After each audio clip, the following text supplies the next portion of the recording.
സ്തുതി ആരാധന മഹത്വം കർത്താവേ. സ്തുതി ആരാധന അനുഗ്രഹിക്കണമേ കർത്താവേ. അച്ഛന്റെ വചനത്തിലൂടെ ഞങ്ങളെ സൗഖ്യപ്പെടുത്തണമേ കർത്താവേ. അച്ഛന്റെ ദർശനത്തിലൂടെ ജീവിതത്തെ മാറുവാൻ സഹായിക്കണമേ കർത്താവേ. എല്ലാ ക്ലേശാനുഭവങ്ങളിൽ നിന്ന് മോചിപ്പിക്കണമേ കർത്താവേ. അമ്മയുടെ പ്രത്യക്ഷീകരണത്തിന്റെ ഈ അനുഗ്രഹവേളയിൽ ഞങ്ങൾക്ക് സാധിച്ചു തരുവാൻ കനിയണമേ. ആമേൻ. ആമേൻ. നമുക്ക് ഒരുമിച്ച് പ്രാർത്ഥിക്കാം, സ്തുതിക്കാം.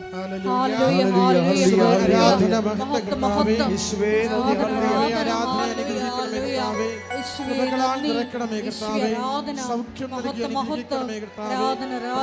പരിഹരിക്കണമേ കർത്താവേ.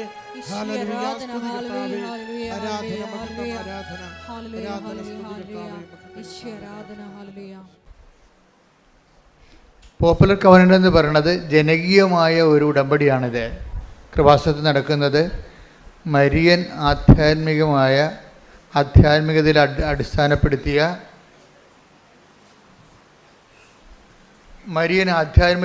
അടിസ്ഥാനപ്പെടുത്തിയിട്ടുള്ള ഒരു ജനകീയമായ ഉടമ്പടിയാണ്.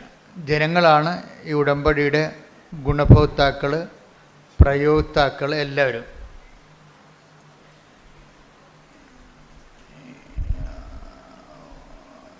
ഇതൊരു ഉടമ്പടി ഒരു താൽക്കാലികമായ ഒരു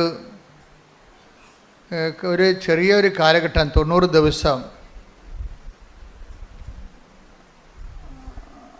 അങ്ങനെ ഒരു ഷോർട്ട് ടൈമാണ് ഉടമ്പടിയുടെ കാലദൈർഘ്യമെന്ന് നമുക്ക് പൊതുവെ പറയാമെങ്കിലും ഇറ്റ് ഈസ് നോട്ട് പ്രാക്ടിക്കൽ. പൊതുവെ പറയാം ഇത് 90 ദിവസത്തെ വിഷയമാണെന്ന് പറയാമെങ്കിലും നമുക്കറിയാം ഇതിൻ്റെ എല്ലാ കവനന്റുകളും, ഇപ്പം നിങ്ങളുടെ വിവാഹം, ക്രൈസ്തവ വിവാഹം ഒരു കവനൻ്റാണ്. പക്ഷേ ഭർത്താവ് മരിച്ചു കഴിയുമ്പോഴോ ഭാര്യ മരിച്ചു കഴിയുമ്പോഴോ ആ കവനൻ്റ് ഡിസോൾവ് ആയി പോകും.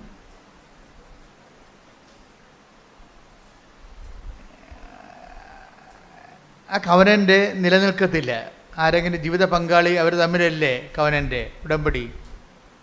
സുഖത്തിലും ദുഃഖത്തിലും സമ്പത്തിലും ദാരിദ്ര്യത്തിലും മരണം വരെ വേറെ ജീവിക്കാവുന്ന ദൈവത്തിൻ്റെ സന്നിധിയിൽ അവർ ചെയ്യുന്ന വാഗ്ദാനമാണ് ഉടമ്പടി. പക്ഷേ അതിൽ ഭർത്താവോ ഭാര്യയോ മരിച്ചു കഴിഞ്ഞാൽ ഉടമ്പടി ക്യാൻസലാവും. നമ്മളൊരു ഫിസിക്കൽ ക്യാൻസലേഷനാണ്. മനസ്സുകൊണ്ടൊരിക്കലും നമ്മൾക്ക് ജീവിത പങ്കാളി മരിച്ചു പോയാലൊന്നും ആൾക്കാർ അത് മരണം വരെ അംഗീകരിക്കത്തില്ല. അത് മനസ്സിൽ നമുക്കത് മാറുന്നില്ല. പക്ഷേ സ്ഥാപന ജംഗമ ഭൗതികമായ മേഖലകളിൽ അത് റദ്ദാവും. ഇപ്പം നമ്മൾ ഓപ്പറേഷൻ തിയേറ്ററിൽ കയറ്റുകയാണ്, ഭർത്താവ് മരിച്ചു പോയി, ഒപ്പിടുന്ന ആരാണ്? മകന, അല്ലെങ്കിൽ ഒന്ന് ഒപ്പിടുക, അത്രയേ ഉള്ളൂ. അപ്പോൾ ഒപ്പിടാൻ ആരുമില്ലല്ലോ. അപ്പോൾ ഫിസിക്കൽ എൻറ്റിറ്റി യാഥാർത്ഥ്യം അവിടെ ഇല്ല. പക്ഷേ അതുകൊണ്ട് തന്നെ ഈ വിവാഹം എന്ന് പറയുന്നത് പോലും ഒരു ടെമ്പറൽ കമ്മിറ്റ്മെൻറ്റാണ്. തൻ്റെ ഒരാൾ ജീവിച്ചിരിക്കുന്നവരെ മാത്രമേ ആ ഉടമ്പടിക്ക് ആയുസ്സുള്ളൂ. പക്ഷേ മരിയൻ ഉടമ്പടി വരുമ്പോൾ കുറച്ച് പ്രോബ്ലംസ് ഉണ്ട്. അത് അറിഞ്ഞുകൊണ്ട് വേണം നിങ്ങളത് ചെയ്യാൻ. എന്താ പ്രോബ്ലം എന്ന് വെച്ച് കഴിഞ്ഞാൽ ഇതിൽ ഒരാളും മരിക്കണില്ല, അതാണ് കുഴപ്പം. ആരാ മരിക്കാത്ത? നമ്മളാ? അത് ദൈവം മരിക്കണില്ല. അപ്പോൾ നിങ്ങൾ ചിലപ്പോൾ ഉടമ്പടി ഒരു കാലഘട്ടത്തേക്കാണ് എടുക്കണമെന്ന് നിങ്ങൾ ധരിക്കുമായിരിക്കും. പക്ഷേ നമ്മൾ എടുക്കണത് ആൾ ദൈവമായത് കൊണ്ട് തന്നെ ഞാൻ എന്താ ഇങ്ങനെ സംസാരിക്കണമെന്നറിയാമോ? ഈ ദിവസങ്ങൾ എൻ്റെ മനസ്സിൽ ഞാനൊരു സ്ഥലത്ത് പ്രാർത്ഥിക്കാൻ പോയി. ഞാൻ എപ്പോഴും പോകണത് എവിടെയാണെന്നറിയാമല്ലോ? വേളാങ്കണ്ണിയിലേ പോകത്തുള്ളൂ. അങ്ങനെ എല്ലായിടത്തും പോകത്തില്ല. അമ്മയടുത്താണ് പോകണത് എല്ലായിടത്തും. അപ്പോൾ ഇന്ന് അതിനേക്കാൾ കൂടുതൽ ജനങ്ങൾ ആധ്യാത്മികമായി ഇവിടെ കൃപാസനത്തിൽ വരണത് ആൾക്കാർ ആധ്യാത്മികമായ ലക്ഷ്യത്തിലൂടെയാണ്. വേളാങ്കണ്ണിലൊക്കെ ചിലർ പോകുന്നത് ടൂറിസം ഉദ്ദേശത്തിലാണ്. അംഗവും കാണാൻ, താളിയും പറിക്കാം, പ്രാർത്ഥിക്കുകയും ചെയ്യാം, കറങ്ങിയടിക്കാമെന്ന്. അങ്ങനെയൊന്നും കൃപാസനത്തിൽ ആരും വരത്തില്ല. കർക്കവക്കാലം കുറക്കാനേ വരത്തുള്ള ആൾക്കാർ. കൃപാസനം അത്ര കണ്ട് ദൈവത്തിൻ്റെ തനത് കയ്യൊപ്പോടുകൂടി ജനങ്ങളെ വിശുദ്ധീകരിക്കുകയും ശക്തീകരിക്കുകയും നിലനിർത്തുകയും വളർത്തുകയും അതിജീവിക്കാൻ വേണ്ടി നിങ്ങളെ സഹായിക്കുകയും ചെയ്യുന്നുണ്ട്. എങ്കിലും ഈ തിരക്കിൽ നിന്ന് വിട്ടു നിൽക്കാൻ വേണ്ടി ഞാൻ ദിവസങ്ങളിൽ ഇങ്ങനെ ഒന്ന് പ്രാർത്ഥിക്കാൻ പോയ ദിവസങ്ങളിലൊക്കെ നിരന്തരമായിട്ട് എൻ്റെ മനസ്സിലും ട്രെയിനിലും വാഹനങ്ങളിലും എല്ലായിടത്തും എൻ്റെ മനസ്സെപ്പോഴും പ്രാർത്ഥന തന്നെയായിരുന്നു. അപ്പോഴൊക്കെ അമ്മ പറഞ്ഞുകൊണ്ടിരുന്നത്, ഈ ആൾക്കാരോട് നീ 90 ദിവസം എന്ന് പറയണത് 90 ദിവസത്തിൽ കൂടുതൽ എടുക്കാൻ കപ്പാസിറ്റി ഉള്ളവരുണ്ട്, അതാണ് പ്രശ്നം. അതെനിക്ക് ഭയങ്കര ഇഷ്ടപ്പെട്ടു. അമ്മ പറഞ്ഞത്, ഈ ആൾക്കാരോട് നീ 90 ദിവസം എന്ന് പറയുന്നുണ്ട്, അതിൽ ഏറ്റവും ലീസ്റ്റായിട്ടുള്ള ആൾക്കാരുണ്ട്. ആദ്യകാലങ്ങളൊക്കെ ഇങ്ങനെ ആധ്യാത്മികതയിൽ നിലനിൽക്കാൻ കഴിവില്ലാത്ത ബലഹീനമായിട്ട് ആൾക്കാരുണ്ട്. ചില ആൾക്കാർ നല്ല ശക്തന്മാരാണ്. അവർക്ക് 90 അല്ല, ഒരു 90 ആണ്ട് പറഞ്ഞാലും അവരതിൻ്റെ നിലനിൽക്കും. അവരെ നീ ഷോർട്ട് ടേൺ ചെയ്യരുത്. അവർക്ക് നൽകിയിട്ടുള്ള ദൈവിക കൃപ 90 ദിവസത്തേക്ക് നീ നിലനിർത്തരുത്. അവർക്ക് ലെറ്റ് ദം ഡു ഇറ്റ്. അവരാ കൃപയിൽ നിലനിൽക്കട്ടെ എന്നൊരു ആശയമാണ് അമ്മ പറയണത് പുതുതായിട്ട്. അതായത് നിങ്ങൾക്ക് ഇപ്പോൾ ചിലപ്പോൾ തിരിയുണ്ടാകത്തില്ല, കയ്യിൽ തിരിയുണ്ടാകത്തില്ല, ചില ഉപ്പുണ്ടാകത്തില്ല എന്ന് പറഞ്ഞിട്ട് ഉടമ്പടി എങ്ങനെയാണ് പോണത്? ഇല്ലേ? നിങ്ങളുടെ തിരി ചിലപ്പോൾ എരിഞ്ഞ് തീരും, നിങ്ങളുടെ വെഞ്ചരിച്ച ഉപ്പുകൾ ഉപയോഗിച്ച് തീരും. പക്ഷേ നിങ്ങൾ ചെയ്ത ആൾ ജീവിച്ചിരിക്കുന്നു, അല്ലേ? അപ്പോഴേ ഉടമ്പടി നിലനിൽക്കുകയാണ് ചെയ്യണത്. അത് ഈ അരൂപിയിലാണ് നിലനിൽക്കണം, ഇൻ സ്പിരിറ്റാണ് നിലനിൽക്കുന്നത്. നമുക്ക് ആ ഒരു ഉടമ്പടി ബോധം, ഉടമ്പടി എന്ന് പറയുന്നത് ഒരു ലൈഫ് ആൻഡ് കോൺഷ്യസ് ആണ്. ഉടമ്പടി എന്ന് പറഞ്ഞ ഒരു ജീവിതമാണ്, ജീവിത രീതിയുമാണ്, അതേസമയം തന്നെ ഒരു ബോധം കൂടിയാണ്. ഞാൻ എന്താണ്, എല്ലാവരും പറയത്തില്ല ഞാൻ ഉടമ്പടിയിലാണ് എന്നാണ് ആൾക്കാർ പറയണത്. സാക്ഷ്യം പറയുമ്പോൾ നമ്മൾ ശ്രദ്ധിക്കാം, ആൾക്കാർ എന്ത് മുമ്പത്തെപ്പോലൊന്നുമല്ല. അതായത് ആൾക്കാർ വളരെ അളന്നും തൂക്കിയുമാണ് ഇപ്പോൾ സാക്ഷിയൊക്കെ പറയണത്. വെച്ച് കഴിഞ്ഞാൽ എന്താ പറയണതെന്ന് വെച്ച് കഴിഞ്ഞാൽ അവർ പറയും ഞാൻ ഉടമ്പടിയിലാണെന്നാണ് പറയണത്.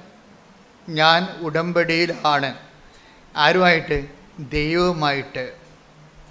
ദൈവമായിട്ട് ഉടമ്പടിയിലാണെന്ന് പറയുമ്പോൾ അതായത് നമ്മുടെ ജീവിതത്തിൽ ഇനി ഇതിനേക്കാൾ വലിയൊരു ആളുമായിട്ട് നമുക്ക് ഉടമ്പടി ചെയ്യാനില്ല. അതാണ് എൻ്റെ വിഷയം. ദൈവമായിട്ട് അപ്പോൾ നമ്മളതിൽ ഭയങ്കര ഹാപ്പി ആകണം. നമുക്ക് വലിയ മുതൽ മുടക്ക് ഒന്നും ഇല്ല ഇതിൻ്റെ അകത്ത്. എന്താണ്? ബുധനാഴ്ച ഒന്ന് ഉപവസിക്കണം, ആൾക്കാരോടൊക്കെ ഒന്ന് മര്യാദയ്ക്ക് സ്നേഹത്തോടെ സൗമ്യമായിട്ടൊക്കെ ഒന്ന് പെരുമാറണം, മറ്റുള്ളവർക്കൊക്കെ പറ്റുന്ന സഹായമൊക്കെ ചെയ്യണം, സുവിശേഷം എത്തിക്കാൻ പറ്റുന്ന സ്ഥലത്തെല്ലാം എത്തിക്കണം. അപ്പം അങ്ങനെയുള്ള വളരെ മിനിമം പരിപാടിയേ ഉള്ളൂ. പക്ഷേ സുവിശേഷം എത്തിക്കുക എന്ന് വെച്ച് കഴിഞ്ഞാൽ ഇതിലിത്തിരി പാടുള്ള കാര്യമാണ്. ഞാൻ നോക്കിയിട്ട് ഇതിൻ്റെ അകത്ത് ആകെപ്പാടെ പാടുള്ള കാര്യം സുവിശേഷം എത്തിക്കുന്നതാണ്, ആണ് ഏറ്റവും പാടുള്ള കാര്യം. അതായത് പാടുള്ളതെന്ന് വെച്ച് കഴിഞ്ഞാൽ അത് ബ്ലെസ്സിങ്സിൻ്റെ പെർസ്പെക്റ്റീവിൽ അത് വരാത്തത് കൊണ്ടാണ് അങ്ങനെ വരുന്നത്. ഒരു കേവലം അനുഗ്രഹം കിട്ടിയത് കൊണ്ട് മാത്രം. ഇപ്പം നിങ്ങളുടെ വീട് വിൽക്കാം, വീട് വാങ്ങിക്കാം, നിങ്ങൾക്ക് സ്ഥലം വിൽക്കാം, സ്ഥലം വാങ്ങിക്കാം, മക്കളെ കല്യാണം കഴിപ്പിക്കാം. 25 കൊല്ലമായ മക്കൾക്ക് വരെ ദമ്പതികൾക്ക് വരെ മക്കളില്ലാത്തവരെ ഉടമ്പടിയിലൂടെ ഒരു സുപ്രഭാതത്തിൽ പെട്ടെന്ന് അവർക്ക് മക്കളെ കിട്ടിയിട്ടുണ്ട്. അങ്ങനെയും കിട്ടാം. ആഫ്റ്റർ ഓൾ ഇതിങ്ങനെയൊക്കെ കിട്ടുമ്പോഴും അതെല്ലാം ബ്ലെസ്സിങ്സാണ്. അതുകൊണ്ട് സുവിശേഷ വേലയുടെ അനുഗ്രഹം ബ്ലെസ്സിങ്സ് ആകത്തില്ല. അച്ഛൻ പറഞ്ഞ മനസ്സിലായ? അതായത് ഏറ്റവും വലിയ ഇപ്പം നിങ്ങൾക്ക് 25 കൊല്ലമായിട്ടേക്ക് മക്കളില്ല, 25ാമത്തെ കൊല്ലം മക്കളെ കിട്ടി, 24ാമത്തെ കൊല്ലം മക്കളെ കിട്ടി, 23ാമത്തെ കൊല്ലം മക്കളെ കിട്ടി. അങ്ങനെ ഉടമ്പടിയിൽ സമൃദ്ധമായ സാക്ഷ്യങ്ങളാണ്. പക്ഷേ ഇതിനേക്കാൾ വലുതാണ് സുവിശേഷം കൈമാറ്റത്തിൻ്റെ സാക്ഷ്യം. ഒരു ഉടമ്പടിയിൽ ഏറ്റവും വലിയ സാക്ഷ്യം എന്താണെന്ന് എന്നോട് ചോദിച്ചാൽ ഞാൻ പറയും ജോലി കിട്ടി, അല്ലെങ്കിൽ 11 പ്രാവശ്യം IELTS എഴുതിയിട്ട് ഉടമ്പടി എടുത്തപ്പോൾ 12ാം പ്രാവശ്യം ജയിച്ചു. അതൊക്കെ അതുപോലെ തന്നെ ഇപ്പോൾ ഈ ദിവസങ്ങളിലൊരു സാക്ഷ്യം ഉണ്ടായി. സാക്ഷ്യം എന്താണെന്നറിയാവോ? അതായത് എരിമപ്പെട്ടിയിൽ നിന്ന് ജോസഫീനയും ചാക്കോയും കൂടി പറഞ്ഞ സാക്ഷ്യമാണ്. തൃശ്ശൂരെ എരിമപ്പെട്ടിയിൽ നിന്ന് ജോസഫീനയും ഈ ആഴ്ചത്തെ ഏറ്റവും നല്ല സാക്ഷ്യം. ഞാൻ കഴിഞ്ഞ ആഴ്ചയിലെ നമ്മുടെ അലക്സച്ചനോട് ഞാൻ പറയുമായിരുന്നു, അച്ഛാ ഈ ആൾക്കാർ പറയണ സാക്ഷ്യമൊന്നും സാക്ഷ്യമല്ല. ഞങ്ങൾ ഊണ് കഴിക്കാതിരിക്കുമ്പോഴൊക്കെ പറയണ എല്ലാം ഉടമ്പടിക്കാരുമായിരിക്കും, മറ്റു കാര്യങ്ങൾ അങ്ങനെ കുറച്ചേ പറയാറുള്ളൂ. അപ്പം ഞാൻ അലക്സച്ചനോട് പറഞ്ഞു, അച്ഛാ ഈ ആൾക്കാരിപ്പോൾ പറയണ സാക്ഷ്യങ്ങളൊന്നും അതൊക്കെ ഉടമ്പടി സാക്ഷ്യമാണ്, പക്ഷെ പ്രത്യക്ഷീകരണ സാക്ഷ്യമല്ലെന്ന് പറയും. ഉടമ്പടി സാക്ഷ്യമാണ്, പക്ഷേ പ്രത്യക്ഷീകരണ സാക്ഷ്യമല്ല. കാര്യം പലതരം സാക്ഷ്യങ്ങൾ ഇവിടെ നടക്കുന്നത്. ഈ പ്രത്യക്ഷീകരണ സാക്ഷ്യം എന്ന് പറയുമ്പോൾ അതിൻ്റെ ക്വാളിറ്റി എന്ന് പറയുമ്പോൾ ഉടമ്പടി സാക്ഷ്യത്തെക്കാളും വലിയ സാക്ഷ്യങ്ങളാണ്. എന്താ കാര്യം?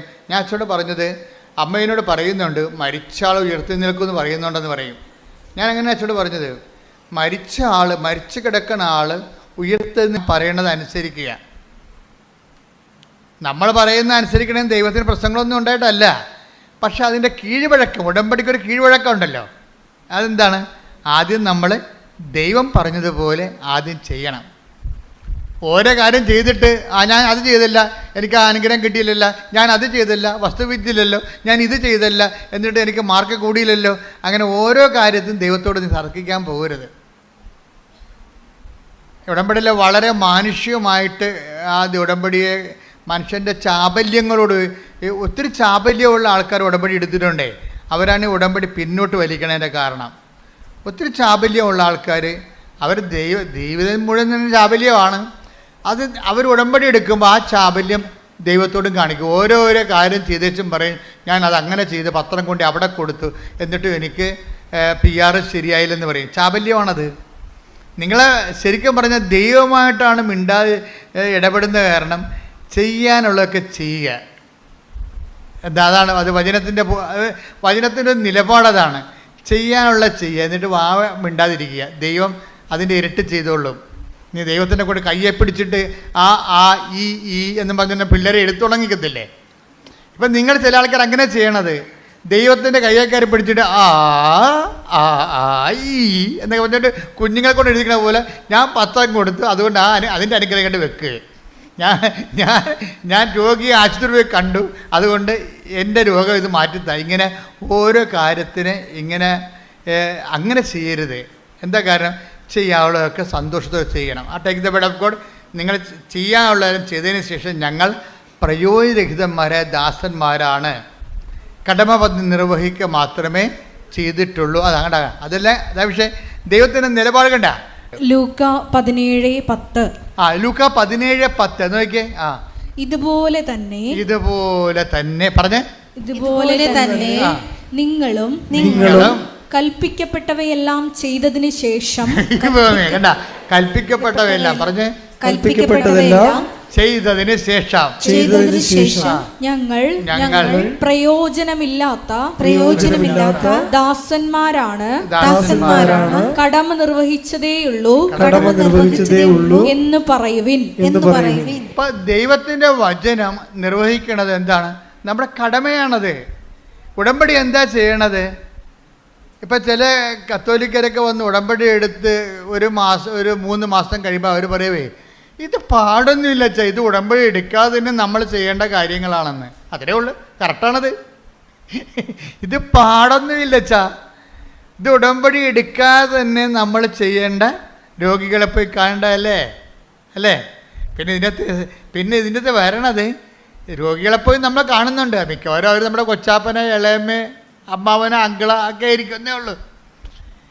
രോഗികളെ നമ്മൾ കാണേണ്ടതാണ്, പക്ഷെ നമ്മൾ കാണാറുണ്ട്. അതെങ്ങനെയാണ്?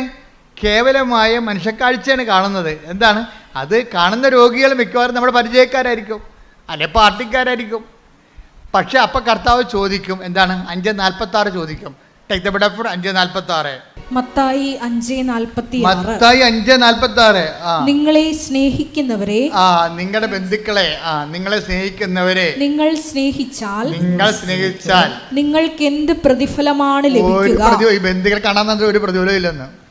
നിങ്ങളുടെ കൊച്ചാപ്പനെയൊക്കെ കാണാൻ നടന്നിട്ടേ ഒരു പ്രതിഫലവും ഇല്ലെന്നാണ് പറയണത്. ആര്? ദൈവം തരുന്നില്ല, അവർ തരുമായിരിക്കും. അവരെഴുന്നേറ്റ് വരുമ്പോൾ ചില വസ്തു എഴുതി തരുമായിരിക്കും. നിങ്ങൾക്ക് അതാണല്ലോ വേണ്ടത്. അതല്ലേ പ്രശ്നം.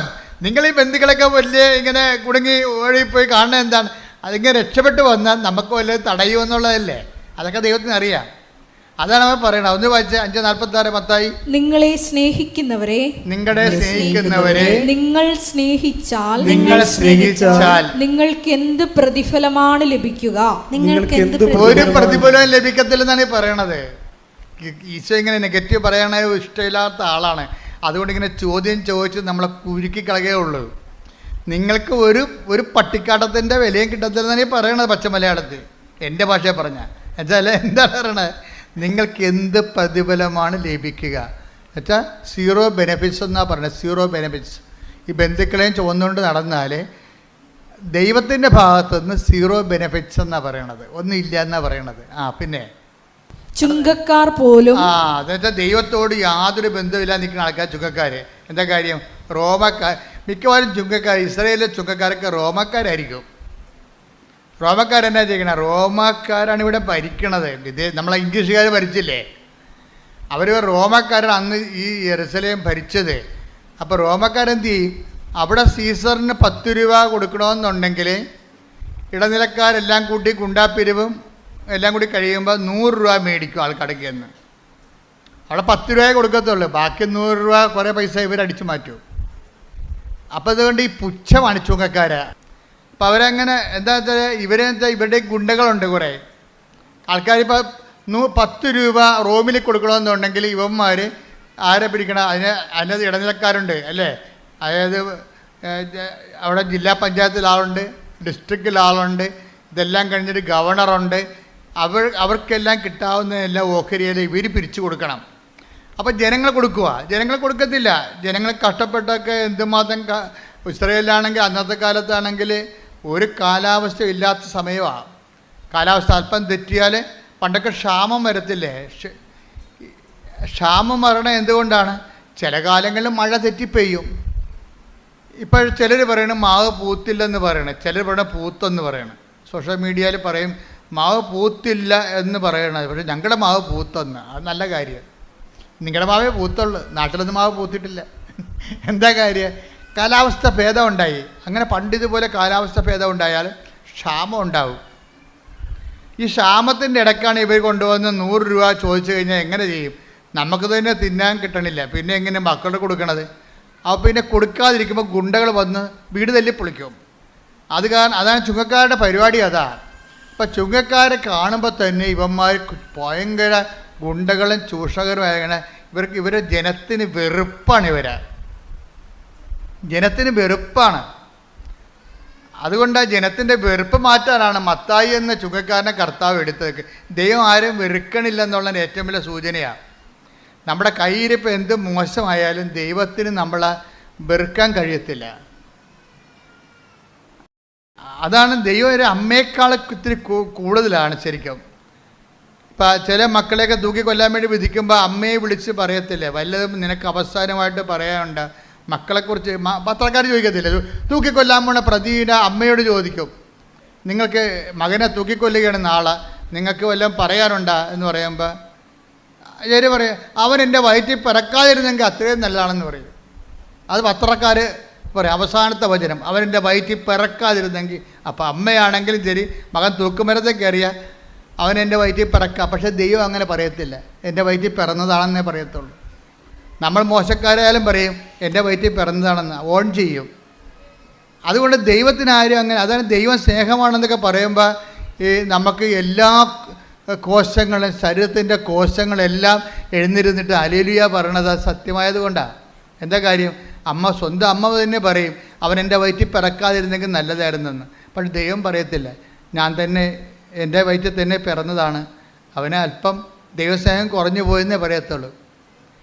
ബൈബിള് ഈ വിഷയങ്ങൾ പാപത്തെ എല്ലാം കാണുന്നത് പാപം എന്നതിനേക്കാളുപരി ദൈവസ്നേഹം കുറഞ്ഞു പോയെന്നേ പറയത്തുള്ളൂ.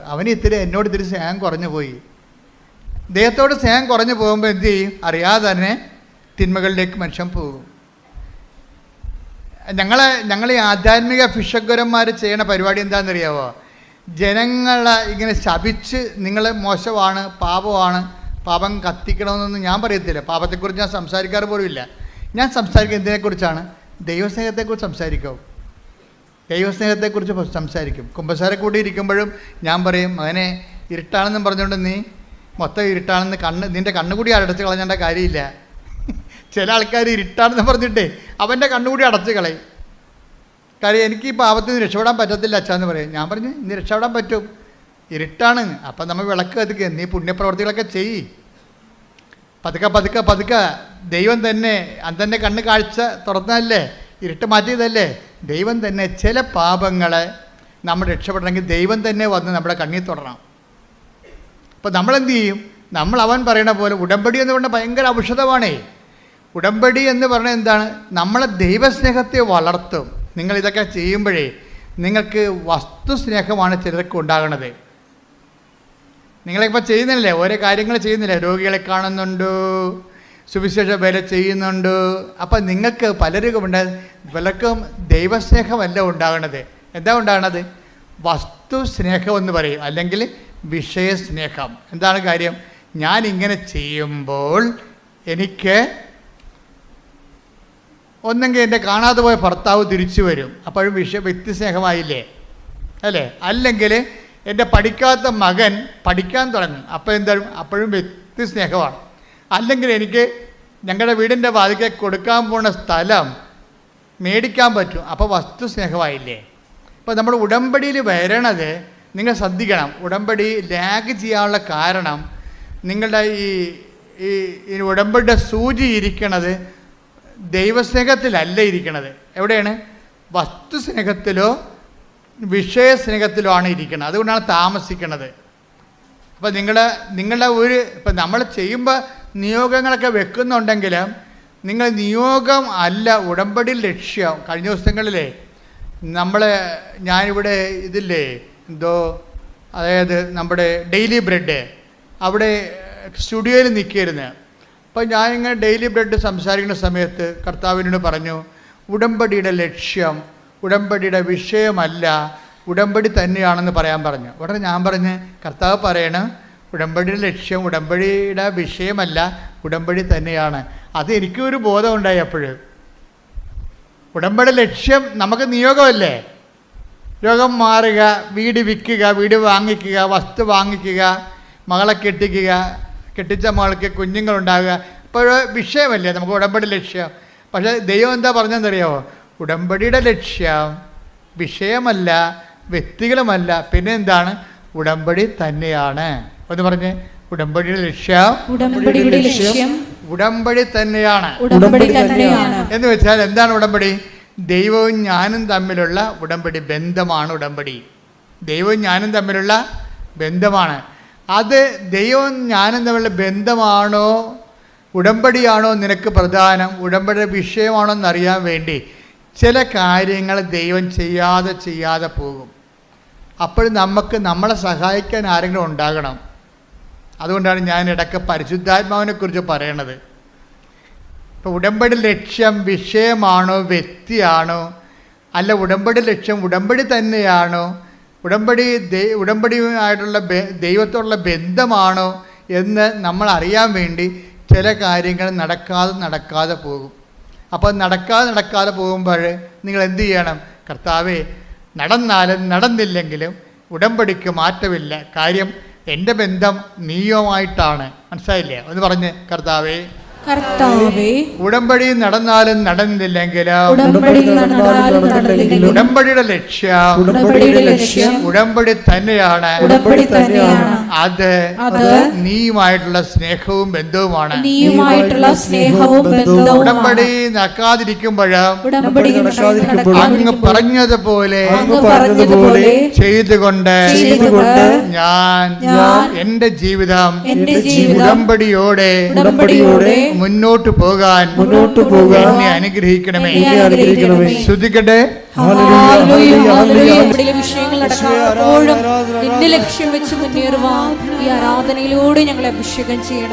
ഉടമ്പടിയുടെ കുറേ കാര്യങ്ങള്, അതിൻ്റെ ഒരു ബയോളജി, ജീവശാസ്ത്രം, അതിൻ്റെ ഓരോ അവയവങ്ങളും ഘടകങ്ങളും ഒക്കെ നമ്മൾ പഠിച്ചുകൊണ്ടിരിക്കുന്നത്. അതായത് ഉടമ്പടിയുടെ ലക്ഷ്യം ഉടമ്പടി തന്നെയാണ്. അല്ലെങ്കിൽ നമ്മൾ ആരുമായിട്ട് ഉടമ്പടി ചെയ്തിരിക്കുന്നുവോ ആ ദൈവം തന്നെയാണ് ഉടമ്പടി ലക്ഷ്യം. ബൈബിളെന്ന് പറയുന്നത് ഏത് തരത്തിലുള്ള മാനുഷികമായ ബലഹീനതയിൽ ഇരുട്ടിൽ കിടക്കുന്നവർക്കും ഒരു പ്രത്യാശയാണ്. ഏത് പാപാവസ്ഥയിൽ കിടക്കുന്നവനും ഒരു പ്രത്യാശ കൊടുക്കും. എന്താണ്? അന്ധകാരത്തിൽ കിടക്കുന്നവർ ഒരു പ്രകാശം കണ്ടു. Take the word of God. ശ്രുതിക്കട്ടെ. ഹല്ലേലൂയ. ഹല്ലേലൂയ, ഹല്ലേലൂയ, ഹല്ലേലൂയ, ഹല്ലേലൂയ, ഹല്ലേലൂയ. യേശുവേ നന്ദി. ഹല്ലേലൂയ, ഹല്ലേലൂയ, ഹല്ലേലൂയ. യേശുവേ ആരാധന, ആരാധന. മത്തായി 4:16. ഭയങ്കരമായ ഒരു വചനമാണിത്. അതായത് മത്തായി 4:16. അന്ധകാരത്തിൽ സ്ഥിതി ചെയ്തിരുന്ന ജനങ്ങൾ പറഞ്ഞ അന്ധകാരത്തിൽ സ്ഥിതി ചെയ്തിരുന്ന ജനങ്ങൾ വലിയ പ്രകാശം കണ്ടു. വലിയ പ്രകാശം കണ്ടു. മരണത്തിന്റെ മേഖലയിലും നിഴലിലും വസിച്ചിരുന്നവർക്കായി ഒരു ദീപ്തി ഉദയം ചെയ്തു. അതായത് മരണം എന്ന് പറഞ്ഞാൽ എന്താണ്? പാപം തന്നെയാണ്. പാപത്തിന്റെ ശമ്പളം മരണം. അതാണ് പാപത്തിന്റെ ശമ്പളം മരണം. ശ്രുതിക്കട്ടെ. ഹല്ലേലൂയ, ഹല്ലേലൂയ, ഹല്ലേലൂയ. യേശുവേ ആരാധന, ആരാധന, ആരാധന. റോമ 6:22. റോമ 6:22. പാപത്തിന്റെ വേതനം മരണമാണ്. പാപത്തിന്റെ ശമ്പളം പറഞ്ഞേ. പാപത്തിന്റെ ശമ്പളം മരണമാണ്. മരണമാണ്. റോമായുടെ കൂടെ പാപത്തിന്റെ ശമ്പളം മരണമാണ് എന്ന് പറയുന്ന വചനത്തിന്റെ കൂടെ വായിച്ചേ. മത്തായി 4:16. മത്തായി 4:16. അന്ധകാരത്തിൽ സ്ഥിതി ചെയ്തിരുന്ന ജനങ്ങൾ വലിയ പ്രകാശം കണ്ടു. അന്ധകാരത്തിൽ സ്ഥിതി ചെയ്തിരുന്ന ജനങ്ങൾ വലിയ പ്രകാശം കണ്ടു. മരണത്തിന്റെ മേഖലയിലും മരണത്തിന്റെ മേഖല എന്ന് പറഞ്ഞാൽ എന്താണ്? അഗ്നിപർവ്വതത്തിന് താഴ്വര എന്നല്ല എൻ്റെ അർത്ഥം. പാപത്തിന്റെ മേഖലയിലെ കാര്യം എന്താണ്? പാപത്തിന്റെ ശമ്പളം മരണമാണ്. അപ്പം മരണത്തിൻ്റെ മേഖല എന്ന് പറഞ്ഞാൽ എന്താണ്? പാപത്തിന് ഒരു മേഖല തന്നെയുണ്ട്. പാപത്തിന് വലിയൊരു മേഖലയുണ്ട്. അപ്പോൾ ആ മേഖലയിൽ താമസിക്കുന്ന ആൾക്കാരുണ്ട് പാപത്തിന്. അപ്പോൾ ഒരു ഈ പാപത്തിൻ്റെ ഒരു സിൻ സോൺ എന്ന് പറയാവുന്ന സിൻ സോൺ എന്ന് പറയുമ്പോൾ അത് ഒരു പാപമായിട്ട് വരത്തില്ല. ഒരാളിന് ഒരു പാപം ഉണ്ടെങ്കിൽ അതിന് മുഴുവൻ ഒരു സോണിൽ തന്നെ ആ മുഴുവൻ പാപമായിരിക്കും. ഇപ്പം ഞാനൊരു സ്ഥലത്ത് ചെന്നപ്പോൾ ഇവിടെ അതിരപ്പള്ളി പണ്ട് ഞാൻ പോയിട്ടുള്ളതാണ്. 70-75 പോയിട്ടുള്ളതാണ്.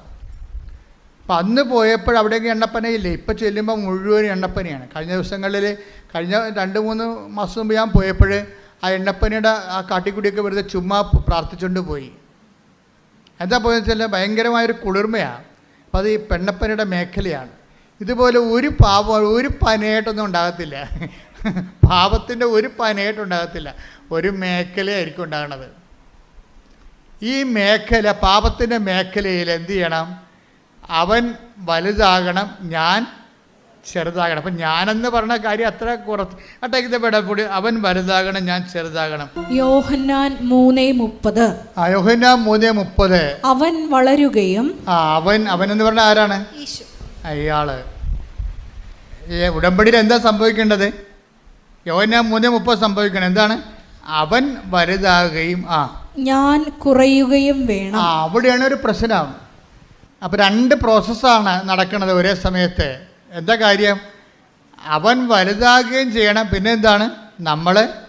ഞാൻ കുറയുകയും ചെയ്യണം. യോഹന്നാൻ കുറയണ കാര്യമല്ല.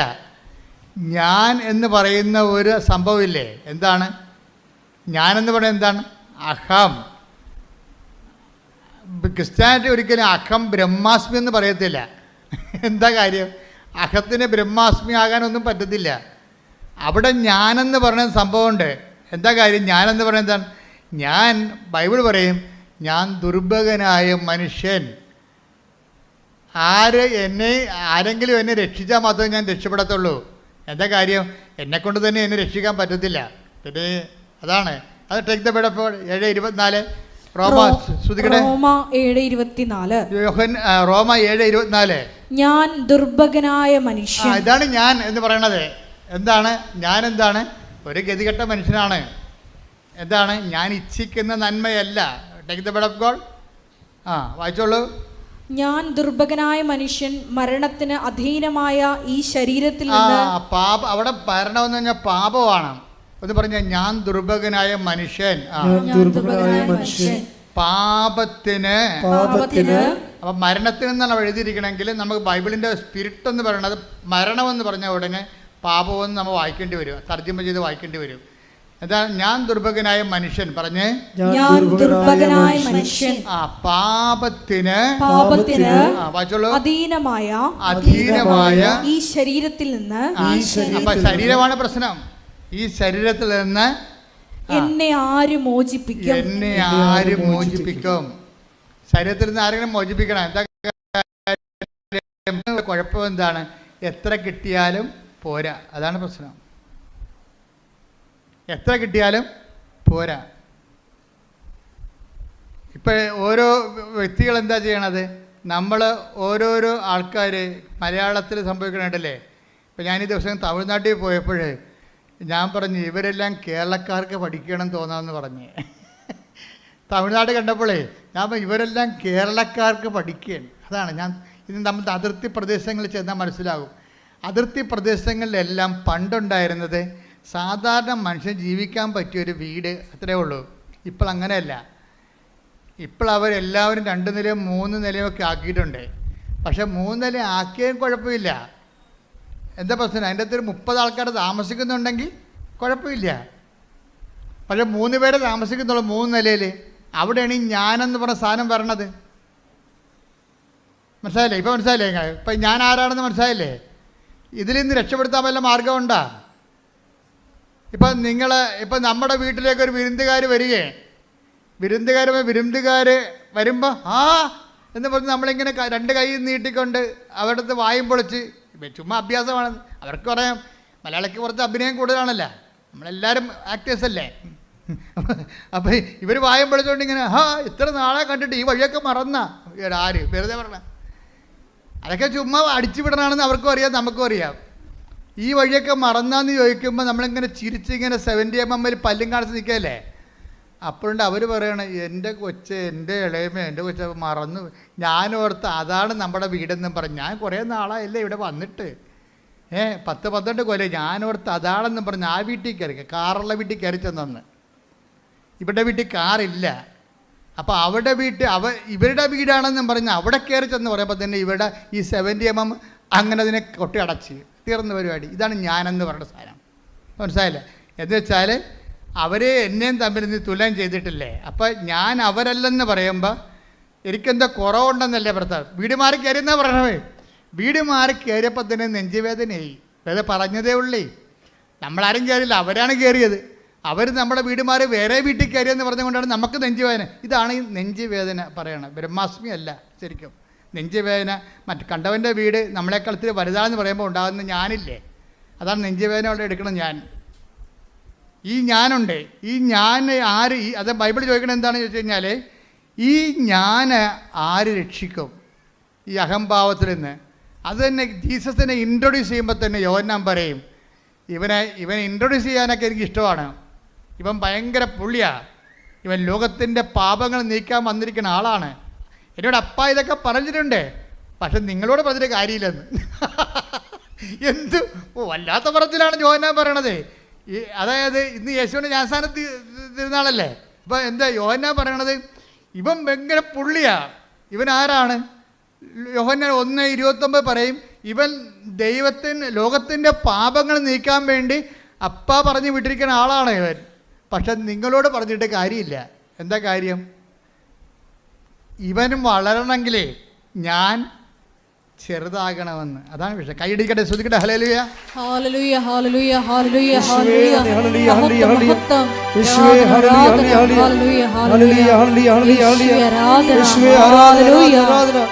Hallelujah, hallelujah.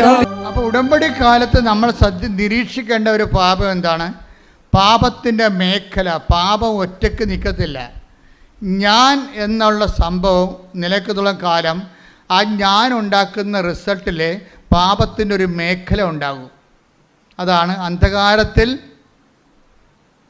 സ്ഥിതി ചെയ്തിരുന്ന ജനം ഒരു പ്രകാശം കണ്ടു എന്ന് 4:16 പറയുമ്പോൾ മരണത്തിൻ്റെ നിഴൽ വീണ മേഖലയിൽ താമസിക്കുന്നവർ, മരണത്തിൻ്റെ നിഴൽ വീണ മേഖലയാണ്. ഇപ്പോൾ ഒരു പാപമായിട്ട് ഒരാൾക്കുണ്ടാകത്തില്ല. അതിലേറ്റവും വലിയ പാപം നിങ്ങൾ ഓർക്കും സെക്സാണെന്ന് വിചാരിക്കും. ബൈബിൾ സെക്സിനല്ല പ്രാധാന്യം കൊടുക്കുന്നത്. 6ാമത്തെ സ്ഥാനമേ സെക്സിനുള്ളത്. നമ്മൾ പറഞ്ഞ് സെക്സ് ഒന്നാക്കിയതാണ്. മനസ്സിലായില്ലേ? കാര്യം ബൈബിളിൽ സെക്സ് എന്ന് പറഞ്ഞ സംഭവത്തിന് 6ാമത്തെ സ്ഥാനമേ ഉള്ളൂ. കാരണം 6ാമത്തെ കൽപ്പനയാണ് വ്യഭിചാരം ചെയ്തതെന്നുള്ളത്. വ്യഭിചാരം ചെയ്തെന്നുള്ള 6ാമത്തെ കൽപ്പനയാണ്, 1ാമത്തെ കൽപ്പന അല്ല. 1ാമത്തെ കൽപ്പന ആരാണ്? വേറെ ഒരു ഞാനുണ്ടെന്നാണ് പറയണത്. എന്താണ്? നിന്റെ കർത്താവ് ദൈവം ഞാനാകുന്നു. കൈയടിക്കട്ടെ, ശ്രുതിക്കട്ടെ, ഹല്ലേലൂയ. പുറപ്പാട് 20:3. പുറപ്പാട് 20:3. ഞാനല്ലാതെ വേറെ ദേവന്മാർ മറ്റൊരു ദേവന്മാർ നിനക്കുണ്ടാകരുത്. അതാണ് ഞാൻ. എന്താ ഇപ്പം പറയണത്? ഈ ഞാൻ എന്ന് പറയുന്ന ദൈവം നമ്മൾ വളരുകയും ഈ ജഡത്തിലുള്ള ഞാൻ ചെറുതാകുകയും ചെയ്യണം. ബൈബിളിൻ്റെ ഒരു ഇക്വേഷൻ അതാണ്. അതായത് ദൈവമാകുന്ന ഞാൻ എന്നിൽ വളരണം. ക്രിസ്തുവിന് അങ്ങനെ ഒരു ടെൻഡൻസി ഉണ്ട്. ക്രിസ്തു എല്ലാ കാലത്തും ഒരുപോലെ ഇരിക്കത്തില്ല. എന്താണ്? ക്രിസ്തുവിനെ നമുക്ക് ലഭിച്ചാൽ അതിൻ്റെ ടെൻഡൻസി എന്താണ്? വളർന്നുകൊണ്ടേയിരിക്കും നമ്മളിൽ. അപ്പോൾ എന്ത് ചെയ്യും? ഞാനെന്ന് പറയുന്ന ജഡിക ഞാൻ, എൻ്റെ ഇച്ഛാശക്തി, ഇപ്പം നമുക്കുണ്ടാകുന്ന വൈരാഗ്യങ്ങളില്ലേ, ബൈബിളിൽ ക്ഷമിക്കാനൊക്കെ പറയത്തില്ലേ? പിന്നെ എൻ്റെ പട്ടി ക്ഷമിക്കും. ഏത് പട്ടിക്കൊരു കാലം ഉണ്ടാവും, ഏത് പുളിച്ചും പൂക്കും, എൻ്റെ പുളിച്ചും പൂക്കും. അപ്പോൾ ഞാൻ അവിടെ ആരെങ്കിലും എന്തെങ്കിലും നമ്മൾ അവോയ്ഡ് ചെയ്ത് കഴിഞ്ഞാൽ ഉടനെ ഹർട്ടാകും നമ്മൾ. ഇതാണ് ഞാൻ, ജഡിക ഞാനെന്ന് പറയുന്നത്. ഈ ദൈവം നമ്മൾ വളർന്നു കഴിയുമ്പോൾ അതൊക്കെ നമ്മൾ കണ്ടില്ല കേട്ടില്ല എന്ന് വെക്കും. പോകാൻ പറ, പോയിക്കട്ടെ, കളയട്ടത്. ദൈവനാമത്തിൽ നമ്മളത് കണ്ടില്ലെന്ന് വെക്കും. ഈ ക്ഷമ വളരുമ്പോൾ അതിൻ്റെ കൂടെ ക്ഷമ എന്ന് പറഞ്ഞാൽ എന്താണ്? സഹിക്കുന്ന സ്നേഹമാണ്. അതാരാണ്? ക്രിസ്തു തന്നെയാണ്. ക്രിസ്തുവിൻ്റെ അനുഭവ തലങ്ങളാണ് സഹിക്കുന്ന സ്നേഹം. ഇപ്പം സഹിക്കുന്ന സ്നേഹമാണ് നിന്നിൽ വളർന്നു വരണമെന്നുണ്ടെങ്കിൽ, ഇപ്പം നിൻ്റെ അയൽവാസി പല പരിപാടിയും കാണിച്ചിട്ടുണ്ട്. ഏറ്റവും വലിയ അയൽവാസി കാണിക്കുന്ന പരിപാടി എന്താണ്? വേസ്റ്റ് കൊണ്ടുപോകാൻ നമ്മുടെ മുറ്റത്തിടും, അല്ലെങ്കിൽ നമ്മുടെ വെയിലിപ്പുറത്തിടും. നമ്മളില്ലാത്ത സമയത്ത് നോക്കി നമ്മുടെ സാധനം എടുത്തുകൊണ്ട് പോകും.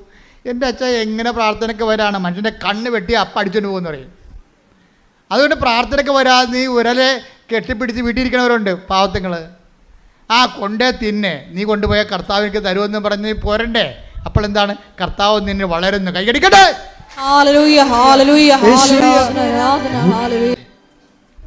വേറെ ഒരുത്തൻ നമ്മുടെ കൂടെ ജോർദാൻ്റെ അക്കരെ ഉണ്ടായിരുന്ന ആളില്ലേ, അങ്ങേര് നിന്നെപ്പോലെ ജ്ഞാനസ്ഥാനം കൊടുക്കാൻ തുടങ്ങിയെന്ന് പറഞ്ഞ്. കർത്താവിന് വാസ്തവത്തിൽ ജ്ഞാനസ്ഥാനം ആരെ കൊടുക്കേണ്ട ഒരു കാര്യമില്ല. യോഹന്നാനെ കൊണ്ട് ഈ സിറ്റുവേഷൻ ക്രിയേറ്റ് ചെയ്തിട്ട് യോഹന്നാനെ കൊണ്ട് ഈ പ്രബോധനം പറയിപ്പിക്കണമായിരുന്നു. അതിനുവേണ്ടിയാണ് ഒരു ജ്ഞാനസ്ഥാനം കൊണ്ട് കൊടുത്തത് കർത്താവ്. അപ്പോൾ കർത്താവ് ജ്ഞാനസ്ഥാനം കൊടുക്കുന്ന പരിശുദ്ധാത്മാവിലാണ്, വെള്ളത്തിലല്ല, പശ്ചാത്താപത്തിൽ ജ്ഞാനസ്ഥാനമല്ല. അത് ഏൽപ്പിച്ചിരിക്കുന്ന യോഹന്നാനെയാണ്. എന്നിട്ടും കർത്താവ് ജ്ഞാനസ്ഥാനം കൊടുത്തത് ഈ സിറ്റുവേഷൻ ക്രിയേറ്റ് ചെയ്യുകയാണ്. എന്താണ്? ജ്ഞാനസ്ഥാനത്തിലൂടെ, സഹനത്തിലൂടെ നമ്മുടെ ഇഷ്ടങ്ങൾക്ക് അനിഷ്ടമായി. ജ്ഞാനസ്ഥാനം എന്ന് പറഞ്ഞാൽ എന്താണ്? നമ്മുടെ ഇഷ്ടത്തിന് അനിഷ്ടമായി ബെൻഡായിട്ട് വേറെ ഇഷ്ടം വരും. ആരുടെ ഇഷ്ടം വരും? വേറെ ഒരു ഞാനുണ്ട്, ദൈവത്തിൻ്റെ ഇഷ്ടം വരും. അതിനാണ് ജ്ഞാനസ്ഥാനം എന്ന് പറയുന്നത്. അതിന് ദൈവേഷ്ടത്തിന് ഞാൻ എണ്ണത്തിന് തയ്യാറാക്കുന്നതാണ് ജ്ഞാനസ്ഥാനം. അത് വെള്ളം കോരി ഒഴിക്കണ കേസുകത്ത് മാത്രമല്ല. നീ ഒരു വെള്ളം കോരി ഒഴിച്ചില്ല, നിനക്ക് കർത്താവിനെ നിൻ്റെ ഹൃദയത്തിൽ വളരണം എന്ന് നീ ആഗ്രഹിച്ചാൽ, ദൈവത്തിൻ്റെ ഇഷ്ടത്തിന് വേണ്ടി നിൻ്റെ ഇഷ്ടം മാറ്റിവെക്കാൻ തീരുമാനിച്ചാൽ അപ്പോഴും നീ ജ്ഞാനസ്ഥാനപ്പെട്ടിരിക്കുന്നു.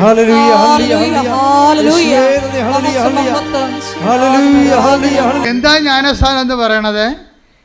നമ്മുടെ ഇഷ്ടത്തിനെതിരെ വേറെ ഒരു ഇഷ്ടം കയറി വരികയും അത് ദൈവനാമത്തിൽ നമ്മൾ സ്വീകരിക്കുമ്പോൾ അത് ദൈവേഷ്ടമായിട്ട് കൺവേർട്ട് ചെയ്യും. പറഞ്ഞ മനസ്സിലായില്ലേ? നമ്മുടെ ഇഷ്ടത്തിനെതിരെ വേറെ ഇഷ്ടം കയറി വരും. അത് ദൈവേഷ്ടമായി നമ്മൾ സ്വീകരിക്കുമ്പോൾ അതൊരു ജ്ഞാനസ്ഥാനമായിട്ട് മാറും. എന്താണ്? നിന്നെ പരിശുദ്ധാത്മാവ് നിറയാനുള്ള ഉപാധിയായി മാറും. ഇപ്പം നീ ഒരു കുഞ്ഞുടുപ്പ് തയ്പ്പിച്ചു,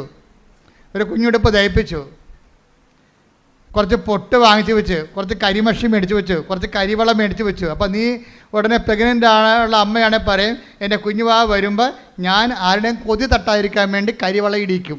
വല്ല കാര്യമുണ്ടോ? കരിവള അന്ധവിശ്വാസമാണ്. നമ്മുടെ കരിവള ഇടാത്ത വല്ലവരും ഉണ്ടാ? എന്താ കരിവള കണ്ണ് തട്ടാതിരിക്കാൻ വേണ്ടിയിട്ടതാണ് സംഭവം. എൻ്റെ കുഞ്ഞിനെ വേറെ ആരെയും നോക്കരുതെന്ന്. എൻ്റെ കുഞ്ഞ് പറ്റിയിട്ടില്ലേ? ഞാൻ എൻ്റെ വരവ് കണ്ടില്ലേ? എൻ്റെ കുഞ്ഞിനെ വേറെ ആരും നോക്കരുത്, അതിന് കണ്ണ് തട്ടരുത്, അതുകൊണ്ട് കരിവള ഇട്ടിട്ട് കരിമഷ കണ്ണൊക്കെ ഇങ്ങനെ എന്ത് ചില കുഞ്ഞുങ്ങളെ കാണുമ്പോൾ പ്രാകൃത വേഷമാണ്. ഞാൻ ചോദിക്കും, നീ തന്നെ ഇത് പറ്റതാണെന്ന് ചോദിക്കും. പക്ഷേ അമ്മ തന്നെ അത് മിടുക്കിയായിരിക്കണം. കൊച്ചാണെങ്കിൽ മൊത്തം കരിവാരി തേച്ച് എന്നെ കണ്ണ് തട്ടാതിരിക്കാൻ വേണ്ടി ചെയ്തിരിക്കുകയാണ്. എൻ്റെ കുഞ്ഞിന് കണ്ണ് തട്ടരുതെന്ന്. അങ്ങനെ തന്നെയാണ് എൻ്റെ കുഞ്ഞ് മറ്റു കുഞ്ഞുങ്ങളെപ്പോലെ ആവരുത്, അങ്ങോട്ട് പോരുത്, അവിടെ പോയി കളിക്കരുത്, അവർ ചീത്ത പിള്ളേരാണ് എന്ന് പറഞ്ഞുകൊണ്ട് ഈ തള്ള അവർ സ്ക്രൂ ചെയ്തിട്ട് ഈ കുഞ്ഞിനെ വേറെ ഒരു പണ്ടാരമായിട്ട് വളർത്തിക്കൊണ്ട് വരും. വേറെ സാധനം, മറ്റുള്ളവരുടെ അരിശം പുച്ഛം. കാര്യം ഇവരുടെ പുച്ഛവും അരിശവും ഒക്കെ കുഞ്ഞിനങ്ങോട്ട് കൊടുക്കും. ഇതാണ് ഞാനെന്ന് പറയുന്നത്. ഈ ഞാൻ ചെറുതാകണമെന്നാണ് പറയണത്. ഇത് വെച്ചോണ്ട് ഉടമ്പടി മുന്നോട്ട് പോകത്തില്ല, മനസ്സിലായില്ലേ? ഇപ്പം എന്താണ് ഉടമ്പടി പറഞ്ഞത്? എന്താണ്? അവൻ വലുതാകണം. അവന് എല്ലാ മനുഷ്യരെയും വെറുപ്പില്ല ആരോടും. ചുങ്കക്കാരോട് പറയും, മത്തായി കൂടെ വാ, ഇവിടെ വന്നാൽ പറയില്ല, നിൻ്റെ കൂടെ ഞാൻ ഇരുന്ന് ഭക്ഷണം കഴിക്കണതേ 10 മനുഷ്യരെ കാണണം. അതാണ് പ്രശ്നം. കണ്ണ് നിറഞ്ഞു പോകും കർത്താവിൻ്റെ കളി കണ്ടു കഴിഞ്ഞാൽ. ചുങ്കക്കാരൻ അബോമിനൽ പേഴ്സണാണ്. ചുങ്കക്കാരന് എല്ലാവർക്കും പുച്ഛമാണ്. ഇവരെ കാണുന്നതിന് അവർ തുപ്പും. ഉടനെ അവനെ വിളിച്ച് പറയും, നിന്നെക്കൊണ്ട് കുറച്ച് പണി ദൈവത്തിനുണ്ട്, അത് ഞാൻ ചെയ്യിക്കും, നീ എൻ്റെ ചരിത്രം എഴുതും. പക്ഷേ അതിക്ക് മുമ്പ് നിന്നെ ഒന്ന് വയറ്റ് വാഷ് ചെയ്യാറുണ്ട് എനിക്ക്, ഞാൻ ഇന്ന് നിൻ്റെ വീട്ടിൽ ഭക്ഷണം കഴിക്കും. സഖ്യഭൂഷണം പറഞ്ഞു, നീ ചുങ്കക്കാരനാണ്, നിന്നെക്കുറിച്ച് അഭിപ്രായ വ്യത്യാസമുണ്ട് നാട്ടിൽ. ഈ സമൂഹത്തിൽ നിന്നെക്കുറിച്ച് പേരില്ല, നിന്നെക്കുറിച്ച് ദുഷ്പേരാണ് ആൾക്കാർ പറയണത്. നിൻ്റെ പേര് കേൾക്കുമ്പോൾ തന്നെ അവരുടെ മോന്ത പോവും. അത് ഞാനൊക്കെ മാറ്റിയെടുക്കും, ഞാൻ നിൻ്റെ വീട്ടിൽ വന്ന് ഭക്ഷണം കഴിക്കും. ഈ സഖ്യഭൂഷൻ്റെ വീട്ടിലും ഈശോ പോയി, ഈ മത്തായിയുടെ വീട്ടിലും പോയി. 2 പേരുടെ വീട്ടിലും ചെയ്തത് എന്താ? ഭക്ഷണം കഴിക്കണേ ചെയ്ത് 2 പേരുടെ വീട്ടിലും ഭക്ഷണം കഴിച്ചു. അപ്പോൾ എന്താ? അവരെ മുഖ്യധാരത്തിലേക്ക് കൊണ്ടുവരികയാണ്. എൻ്റെ ദൈവപൈതൽ ഓർക്കുക, നീ എത്ര മോശപ്പെട്ടതാണെന്ന് ഈ സമൂഹം പറഞ്ഞാലും ദൈവം നിന്നെ ആവശ്യപ്പെടുന്നുണ്ട്. കാര്യം എന്താണ്? നീ ദൈവത്തിൻ്റെതാണ്, ദൈവത്തിന് നിന്നെ വേണം. ശ്രുതിക്കട്ടെ ഹല്ലേലൂയ.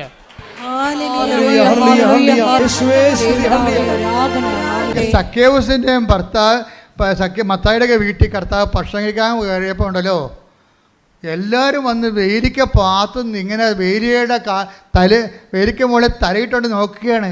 ഇതെന്ത് ഇവൻ്റെ വീട്ടിൽ കർത്താവ് കയറിയത്?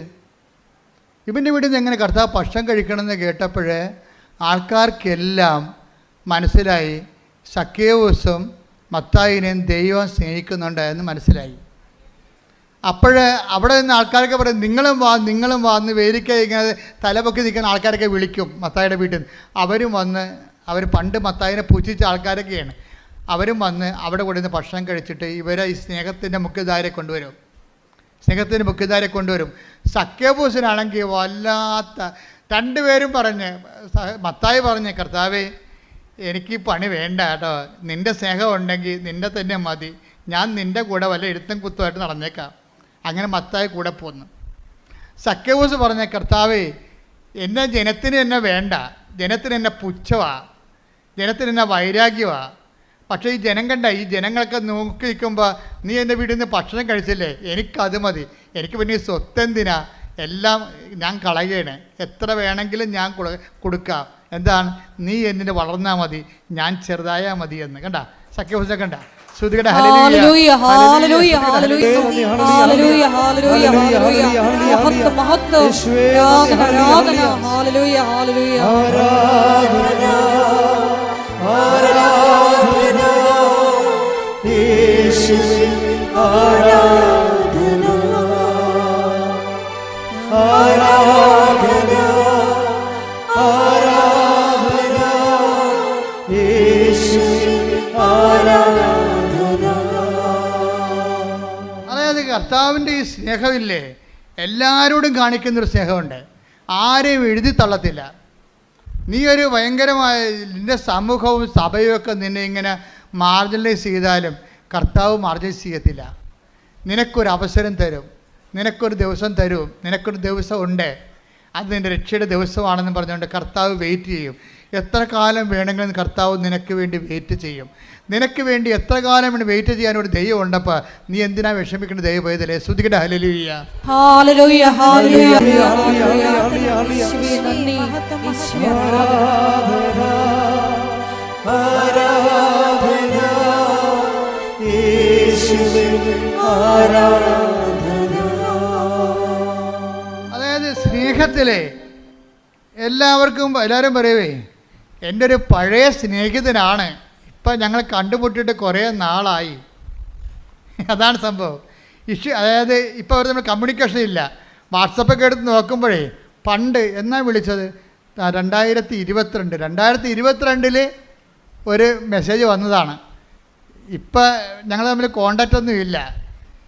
പക്ഷേ ഇപ്പം ഇത് നിൻ്റെ വിഷയമായത് കൊണ്ട് ഞാനൊന്ന് പറഞ്ഞു നോക്കാം, ചിലപ്പോൾ ശരിയാവും, ചിലപ്പോൾ ശരിയാകത്തില്ലെന്ന് പറയും. പക്ഷേ അങ്ങനെ ഒരു പഴയ സ്നേഹത്തിൻ്റെ ഓൾഡ് സ്റ്റോക്ക് എന്നില്ലേ നമുക്കൊക്കെ ഉണ്ട്. പക്ഷേ ദൈവത്തിൻ്റെ സ്നേഹത്തിൻ്റെ ഓൾഡ് സ്റ്റോക്കില്ല. അത് എപ്പോഴെന്ന് പറയും, നമുക്കൊക്കെ ഉണ്ട്.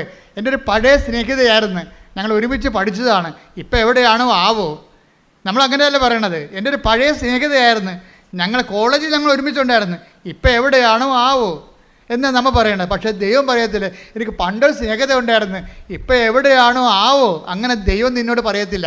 ദൈവം പറയും ഇപ്പോഴും എൻ്റെ കൂടെ ഉണ്ടെന്ന്. അതാണ് പറയുന്നത്, ഓരോ പ്രഭാതത്തിലും അവൻ്റെ നിന്നോടുള്ള സ്നേഹം പുതിയതാണെന്ന്. സ്തുതിക്കട്ടെ. വിലാപങ്ങൾ 3:22-23. വിലപിച്ചോണ്ട് പ്രവാചകൻ പറയണത് എന്താണെന്ന് നോക്കിയേ. കർത്താവിന്റെ സ്നേഹം ഒരിക്കലും അസ്തമിക്കുന്നില്ല. പറഞ്ഞ കർത്താവിന്റെ സ്നേഹം ഒരിക്കലും അസ്തമിക്കുന്നില്ല. അവിടുത്തെ കാരുണ്യം അവസാനിക്കുന്നില്ല. ഓരോ പ്രഭാതത്തിലും അത് പുതിയതാണ്. അവിടുത്തെ വിശ്വസ്തത ഉന്നതമാണ്. കണ്ടില്ലേ, ഉടമ്പടി വിശ്വസ്തത എന്ന് പറയുന്നത് എന്താണ്? അവിടുത്തെ വിശ്വസ്തത അചഞ്ചലമാണ്. എന്ന് വെച്ചാൽ നീ ഉടമ്പടി ഇട്ടും പോയാലും നിൻ്റെ ദൈവം നിൻ്റെ ഉടമ്പടി ഇട്ട് പോകത്തില്ല. മനസ്സിലായില്ലേ? നീ ഉടമ്പടി ഇട്ട് പോയാലും നിൻ്റെ ഉടമ്പടി, നിന്നോട് ദൈവം ചെയ്ത ഉടമ്പടി ഇട്ട് പോകത്തില്ല. അപ്പം നിങ്ങളാരും പറയരുത് പണ്ട് ഞാൻ ഉടമ്പടിയിലായിരുന്നു ഇപ്പം അല്ലെന്ന് പറയരുത്. കർത്താവ് പറയും ഇപ്പോഴും ആണെന്ന് പറയും. കാര്യം എന്താണ്? എനിക്ക് നിന്നോടുള്ള സ്നേഹം ഓരോ പ്രഭാതത്തെയും പുതിയതാണ്. കൈയടിക്കട്ടെ.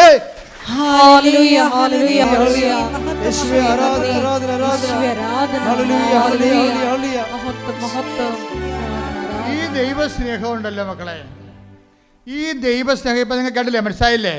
പാപത്തേക്കാൾ വലുതാണ് ദൈവത്തിൻ്റെ സ്നേഹം. അപ്പോൾ ദൈവത്തിൻ്റെ സ്നേഹത്തേക്കാൾ വലുതാണ് പാപമെന്ന് പറയരുത്. എന്താണ്? പാപത്തേക്കാൾ വലുതാണ് ദൈവത്തിൻ്റെ സ്നേഹം. ഉടമ്പടി ഉൾഘോഷിക്കുന്നത് അതാണ്. ഈ പാപത്തേക്കാൾ വലുതായ ദൈവത്തിൻ്റെ സ്നേഹത്തിൻ്റെ പരിധിയിലാണ് നീ നിൽക്കണത്. നീ ഔട്ട് ഓഫ് റേഞ്ച് അല്ല. പിശാചാണ് പറഞ്ഞത് നീ ഔട്ട് ഓഫ് റേഞ്ച് ആണെന്ന്. നീ ഔട്ട് ഓഫ് റേഞ്ച് അല്ല. വചനം പറഞ്ഞത് എന്താണ്? നീ ഇപ്പോഴും എൻ്റെ റേഞ്ചിലാണെന്നാണ് പറയുന്നത്. ശ്രുതിക്കട്ടെ. ഹല്ലേലൂയ.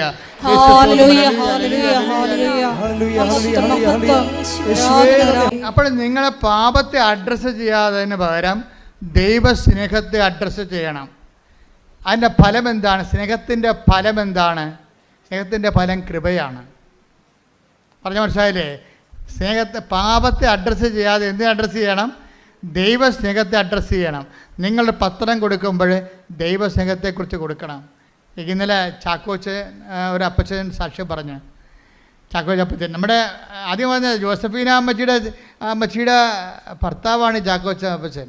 അപ്പോൾ അപ്പച്ചന് മരിച്ചുപോയ ആളാണ്. 4 അറ്റാക്ക് വന്ന് മരിച്ചുപോയി. മരിച്ചുപോയപ്പോൾ അമ്മ കിടന്ന് കാറി.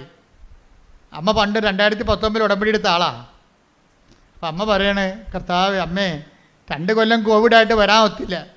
പിന്നെ എനിക്ക് തോന്നി നിനക്ക് എന്നോട് സ്നേഹമില്ലെന്ന്. അതിനൊക്കെ മറുപടിയാണ് ഇപ്പോൾ പറഞ്ഞുകൊണ്ടിരിക്കുന്ന പരിശുദ്ധാത്മാവ്. കേട്ടില്ലേ? അമ്മ 2 കൊല്ലം 2019 ഞാൻ ഉടമ്പടി എടുത്തതാണ്. പിന്നെ 2 കൊല്ലം കോവിഡായ എനിക്ക് വരാൻ ഒത്തില്ല. അപ്പോൾ എനിക്ക് എൻ്റെ വയസ്സ് 60ആയി. അപ്പോൾ ഞാൻ ഓർത്തിന് 60 വയസ്സുകാർക്ക് പുതുക്കി കിട്ടത്തില്ലെന്ന് ഓർത്തുകൊണ്ട് ഞാൻ പിന്നെ ഉടമ്പടി ഉപേക്ഷിച്ചു. എൻ്റെ തിരി തീർന്ന്, എൻ്റെ ഉപ്പ് തീർന്ന്, എൻ്റെ അകപ്പാടെ ഉള്ളത് എൻ്റെ കാശുരൂപം മാത്രം. അമ്മേ, ഈ ഉടമ്പടി ഇപ്പോഴും നിലനിൽക്കുന്നുണ്ടെങ്കിൽ, ഈ കാശുരൂപത്തിൽ ഇപ്പോഴും നിൻ്റെ ശക്തി ഉണ്ടെങ്കിൽ എൻ്റെ മരിച്ചുപോയ ഭർത്താവ് തിരിച്ചു വരണം. അപ്പോൾ ഡോക്ടർ പറഞ്ഞ് തിരിച്ചു വരത്തില്ല, മരിച്ചുപോയി. എല്ലാ ഡോക്ടർമാരും വന്ന് പൾസെടുത്ത് പോകുന്നു, എന്നിട്ട് മരിച്ചുപോയി എന്ന് പറഞ്ഞു. അപ്പോഴേ ഇവള് പറയും മരിച്ചിട്ടില്ല, അമ്മയുടെ ഞാൻ ഉടമ്പടി എടുത്തതാണെന്ന് പറയുമ്പോൾ 10 മിനിറ്റ് കഴിഞ്ഞ് അപ്പം കണ്ണു തുറക്കും.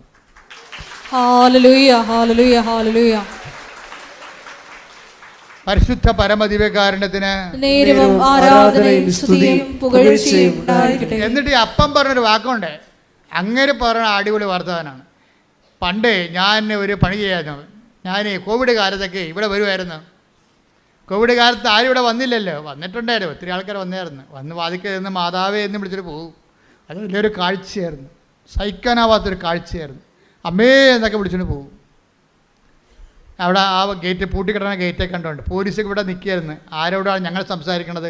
ഞങ്ങളെ അവരെ അറസ്റ്റ് ചെയ്യാൻ വേണ്ടി. അത്രയും മോശമായപ്പെട്ടൊരു കാലം ഉണ്ടായിരുന്നു. അപ്പോൾ അമ്മേ എന്നവിടെ വിളിക്കും. അപ്പോഴേ ഇങ്ങനെ അപ്പം അമ്മയെന്ന് വിളിച്ചെഴുതും പറയും, അമ്മയുടെ എന്തെങ്കിലും പത്രം ഉണ്ടാന്ന് ചോദിക്കും ബാക്കി. അപ്പോൾ ഇവിടെ 90,000 പത്രം ബാക്കി വന്നായിരുന്നു. കോവിഡ് തീരുമ്പോൾ ലോക്ക്ഡൗൺ ആകുമ്പോൾ 90,000 പത്രം അമ്മയുടെ ബാക്കി വന്നായിരുന്നു. എന്നിട്ട് ഈ കോവിഡ് കാലത്ത് ഓരോരുത്തരും വന്നിട്ട് ഈ പത്രം വാങ്ങിച്ചുകൊണ്ട് പോകും. അവരെന്തെല്ലാം ചെയ്തെന്ന് നമുക്കറിയത്തില്ല. കാര്യം അമ്മയുടെ കൈയാണ് കാലാണെന്നും പറഞ്ഞാണ് ജനം ഇത് അനുഭവിച്ചത്. ഈ കാലഘട്ടങ്ങളിലെല്ലാം അവർക്കെല്ലാം അത് ശരിയായി തീരുകയും ചെയ്തിട്ടുണ്ട്. അപ്പോഴെന്താ, അമ്മയുടെ പത്രം വാങ്ങിച്ചുകൊണ്ട് പോയിട്ട് ഈ അപ്പം കുന്നംകുളത്തുകാരനാണ്, അർണാട്ടുകാർ എരുമപ്പെട്ടിക്കാരനാണ്. അപ്പോൾ ഈ അപ്പൻ എന്താ ചെയ്യണമെന്ന് വെച്ച് കഴിഞ്ഞാൽ ഈ പത്രം ഈ കോവിഡ് കാലത്ത് കൊണ്ട് നടന്ന് കാണുന്നവർക്കെല്ലാം പത്രം കൊടുക്കും. പിന്നെ അത് തീരുമ്പോൾ അടുത്ത മാസം വന്ന് കുറേ പത്രം മേടിച്ചുകൊണ്ട് പോകും.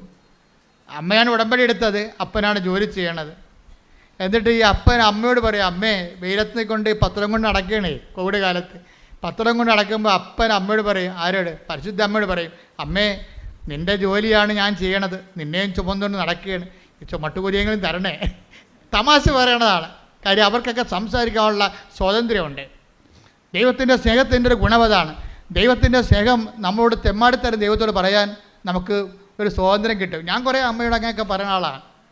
എൻ്റെ മുമ്പിൽ ഒരു യോഗ്യതയുമില്ല വന്ന്, എൻ്റെ പൗരോഹിത്യത്തിൻ്റെ യോഗ്യതയല്ലേ ഉള്ളൂ എനിക്ക്.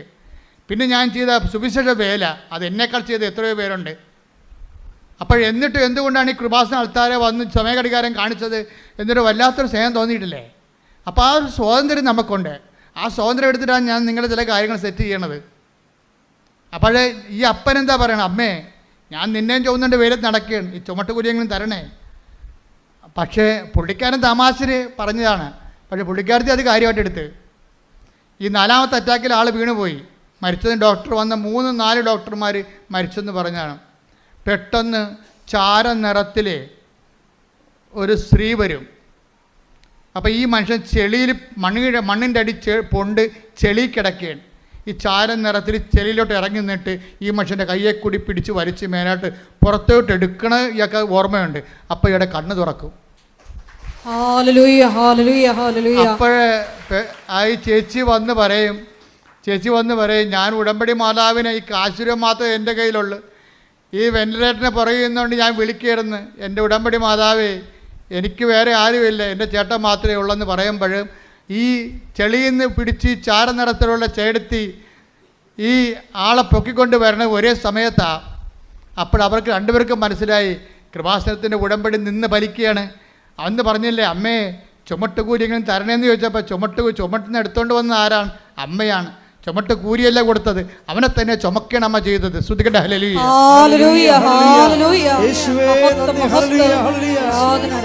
ഏതെങ്കിലും കൃപാസനം പത്രം ഏതെങ്കിലും പള്ളിയിലോ അല്ലെങ്കിൽ പൊതുസ്ഥലത്തോ ഇരിക്കണ കണ്ട ഞാൻ എൻ്റെ അമ്മയെന്ന് പറഞ്ഞ് എടുത്തുകൊണ്ട് പോകുമെന്ന് പോയിട്ട് ഞാൻ എല്ലാവർക്കും കൊടുക്കും. എന്നിട്ട് ഞാൻ അവരെക്കുറിച്ച് അമ്മയെക്കുറിച്ച് പറയും അവരോട്. എൻ്റെ മക്കളെ, അത് എപ്പോഴും ഇന്നലെ ഒരു യൂത്ത് ഇവിടെ സാക്ഷ്യം പറഞ്ഞ്, അതായത് എൻ്റെ ഒരു സ്ഥിരം പരിപാടി എന്ന് പറയണത് ആരെ കണ്ടാലും ഞാൻ അമ്മയെക്കുറിച്ച് പറയും, ദൈവത്തെക്കുറിച്ച് പറയും. ഞാൻ ബസ്സിൽ വെച്ച് കണ്ടാലും എനിക്ക് തോന്നും ദൈവത്തെക്കുറിച്ച് അവരോട് പറയണമെന്ന് തോന്നും. ഇത് ശരിക്കും പറഞ്ഞാൽ നിങ്ങൾ ഓർക്കുക, അതായത് നിങ്ങൾക്ക് അങ്ങനെ ആരെ കണ്ടാലും ദൈവത്തെക്കുറിച്ച് പറയണം അല്ലെങ്കിൽ ദൈവത്തിൻ്റെ അടയാളങ്ങളെക്കുറിച്ച് പറയണം എന്ന് തോന്നിയാൽ അതിൻ്റെ അർത്ഥം എന്താണെന്നറിയാവോ? നിങ്ങൾ അനുഗ്രഹത്തിൻ്റെ കാലം കഴിഞ്ഞു എന്നതിൻ്റെ അർത്ഥം. പിന്നെ എന്താ കാലം? നിങ്ങൾക്ക് കൃപയുടെ കാലം തുടങ്ങി. കൃപ വരുമ്പോഴാണ് മറ്റുള്ളവരോട് ദൈവത്തെക്കുറിച്ച് പറയാൻ തോന്നണതെന്നാണ് ബൈബിൾ പറയണത്. Take the word of God. ശ്രുതികട ഹല്ലേലൂയ. 14:26 ശ്രുതികട ഹല്ലേലൂയ. നടപടി പുസ്തകം 14:26. അപ്പോസ്തല പ്രവർത്തനങ്ങൾ 14:26. അപ്പോസ്തല പ്രവർത്തനം 14:26. അവിടെ നിന്ന് അന്ത്യോക്യയിലേക്ക് കപ്പൽ കയറി തങ്ങൾ നിർവഹിച്ച ദൗത്യത്തിന് ആവശ്യമായിരുന്ന ദൈവകൃപയ്ക്ക് അവർ ഭരമേൽപ്പിക്കപ്പെട്ടത് അവിടെ വെച്ചാണല്ലോ. അപ്പോൾ അവരെ ഏൽപ്പിച്ച ദൗത്യം എന്ന് പറയുന്നത് എന്താണ്? ക്രിസ്തുവിനെ കൈമാറുന്നതാണ്. ഒരാൾ ആ ക്രിസ്തുവിനെ കൈമാറുന്നതിന് എന്താ നമുക്ക് വേണ്ടത്? അനുഗ്രഹമല്ല വേണ്ടത്, അത് ഫിസിക്കൽ ഫേവേഴ്സാണ്. നമ്മുടെ ബോഡിക്ക് മാത്രമേ ഉപകരിക്കാൻ പറ്റത്തുള്ളൂ. ക്രിസ്തുവിനെ കൈമാറ്റാൻ വേണ്ട ദൈവശക്തിയാണ് വേണ്ടത്. അതിനെന്ത് വേണം? ദൈവസ്നേഹവും ദൈവശക്തിയും. കാര്യം ദൈവശക്തി ഉണ്ടാകത്തില്ല പെട്ടെന്ന്. ദൈവസ്നേഹം ഒരാളുടെ വ്യക്തിയിൽ വർദ്ധിക്കുമ്പോഴാണ് ദൈവശക്തി അപ്ലോഡ് ചെയ്യണത്. അതെപ്പോഴും ഓർത്തേക്കണം. അപ്പോൾ നിങ്ങൾ ലക്ഷ്യം വെക്കേണ്ടത് എന്തിനാണ്? ദൈവസ്നേഹത്തിനാണ് ലക്ഷ്യം വെക്കേണ്ടത്. എന്ത് ചെയ്താലും ഏത് ദൗത്യം ചെയ്താലും കർത്താവേ നിൻ്റെ സ്നേഹത്തെ നിറയാൻ ഇത് ഉപാധിയാക്കണമെന്ന് പ്രാർത്ഥിക്കണം. കർത്താവേ നിന്റെ സ്നേഹത്തിൽ നിറയാൻ എന്റെ ഉടമ്പടി പ്രവർത്തനങ്ങളെ നീ ഉപാധിയാക്കിക്കൊണ്ട് നിന്റെ സ്നേഹത്താൽ നിറഞ്ഞുകൊണ്ട് നിന്റെ കൃപയുടെ പ്രയോക്താക്കളാക്കാൻ എന്നെ അനുഗ്രഹിക്കണമേ. അപ്പൊ കൃപ ദൈവത്തിനെ കൈമാറാൻ തുടങ്ങുമ്പോൾ ഇപ്പം നിങ്ങൾക്ക് ഒരു പത്രം കൊടുക്കാൻ സന്തോഷം തോന്നിയാൽ അപ്പോൾ ഓർക്കുക ദൈവകൃപയിലേക്ക് നിങ്ങൾ പ്രവേശിച്ചെന്ന്. മനസ്സിലായില്ലേ? അതുവരെ ഇപ്പം നിങ്ങളുടെ IELTS പാസ്സായ അനുഗ്രഹമാണത്, പത്ത് വിറ്റല്ല അനുഗ്രഹമാണത്, നിങ്ങളുടെ കല്യാണം നടന്ന അനുഗ്രഹമാണത്, നിങ്ങളുടെ ജോലി കിട്ടിയ അനുഗ്രഹമാണത്. പക്ഷേ നിങ്ങൾക്ക് കർത്താവിനെ കൈമാറാൻ തോന്നിയാൽ അത് കൃപയാണ്. കൈയടിക്കട്ടെ. പരിശുദ്ധ പരമ ദിവ്യകാരുണ്യത്തിന് പരിശുദ്ധ പരമ ദിവ്യകാരുണ്യത്തിന് പരിശുദ്ധ പരമ ദിവ്യകാരുണ്യത്തിന്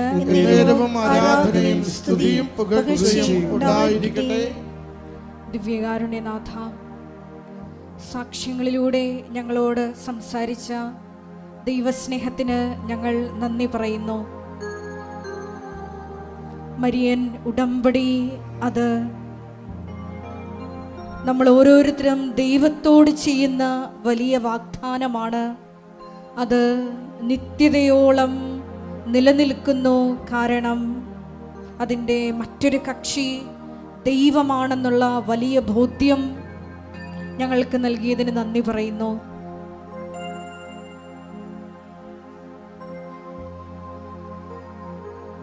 ചാക്കോ എന്ന വലിയ അപ്പച്ചൻ്റെ സാക്ഷ്യം ഞങ്ങൾ ശ്രവിക്കുകയായിരുന്നു.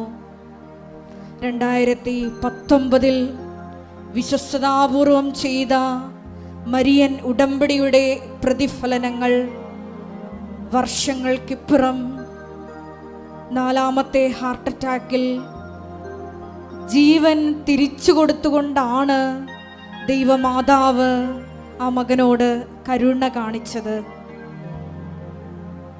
മരണത്തിൻ്റെ നിഴൽ വീണ് താഴ്വരയിൽ കിടന്നിരുന്ന ജനത ഒരു വലിയ പ്രകാശം കണ്ടു. അതേ ജീവിതത്തിലേക്ക്, വീണ്ടും നിത്യജീവിതത്തിലേക്കാണ് വലിയ സാക്ഷ്യമായി ആ മകനെ അമ്മ തിരിച്ചു വിളിച്ചത്. ഈശോയെ, ഞങ്ങൾ എടുത്തിരിക്കുന്ന മരിയൻ ഉടമ്പടിയുടെ ഏറ്റവും വലിയ അകക്കാമ്പ് സുവിശേഷ പ്രഘോഷണമാണ്, ക്രിസ്തു കൈമാറ്റമാണ് എന്ന ബോധ്യം ഞങ്ങൾക്ക് ഈ ആരാധനയിലൂടെ നൽകിയതിന് നന്ദി പറയുന്നു.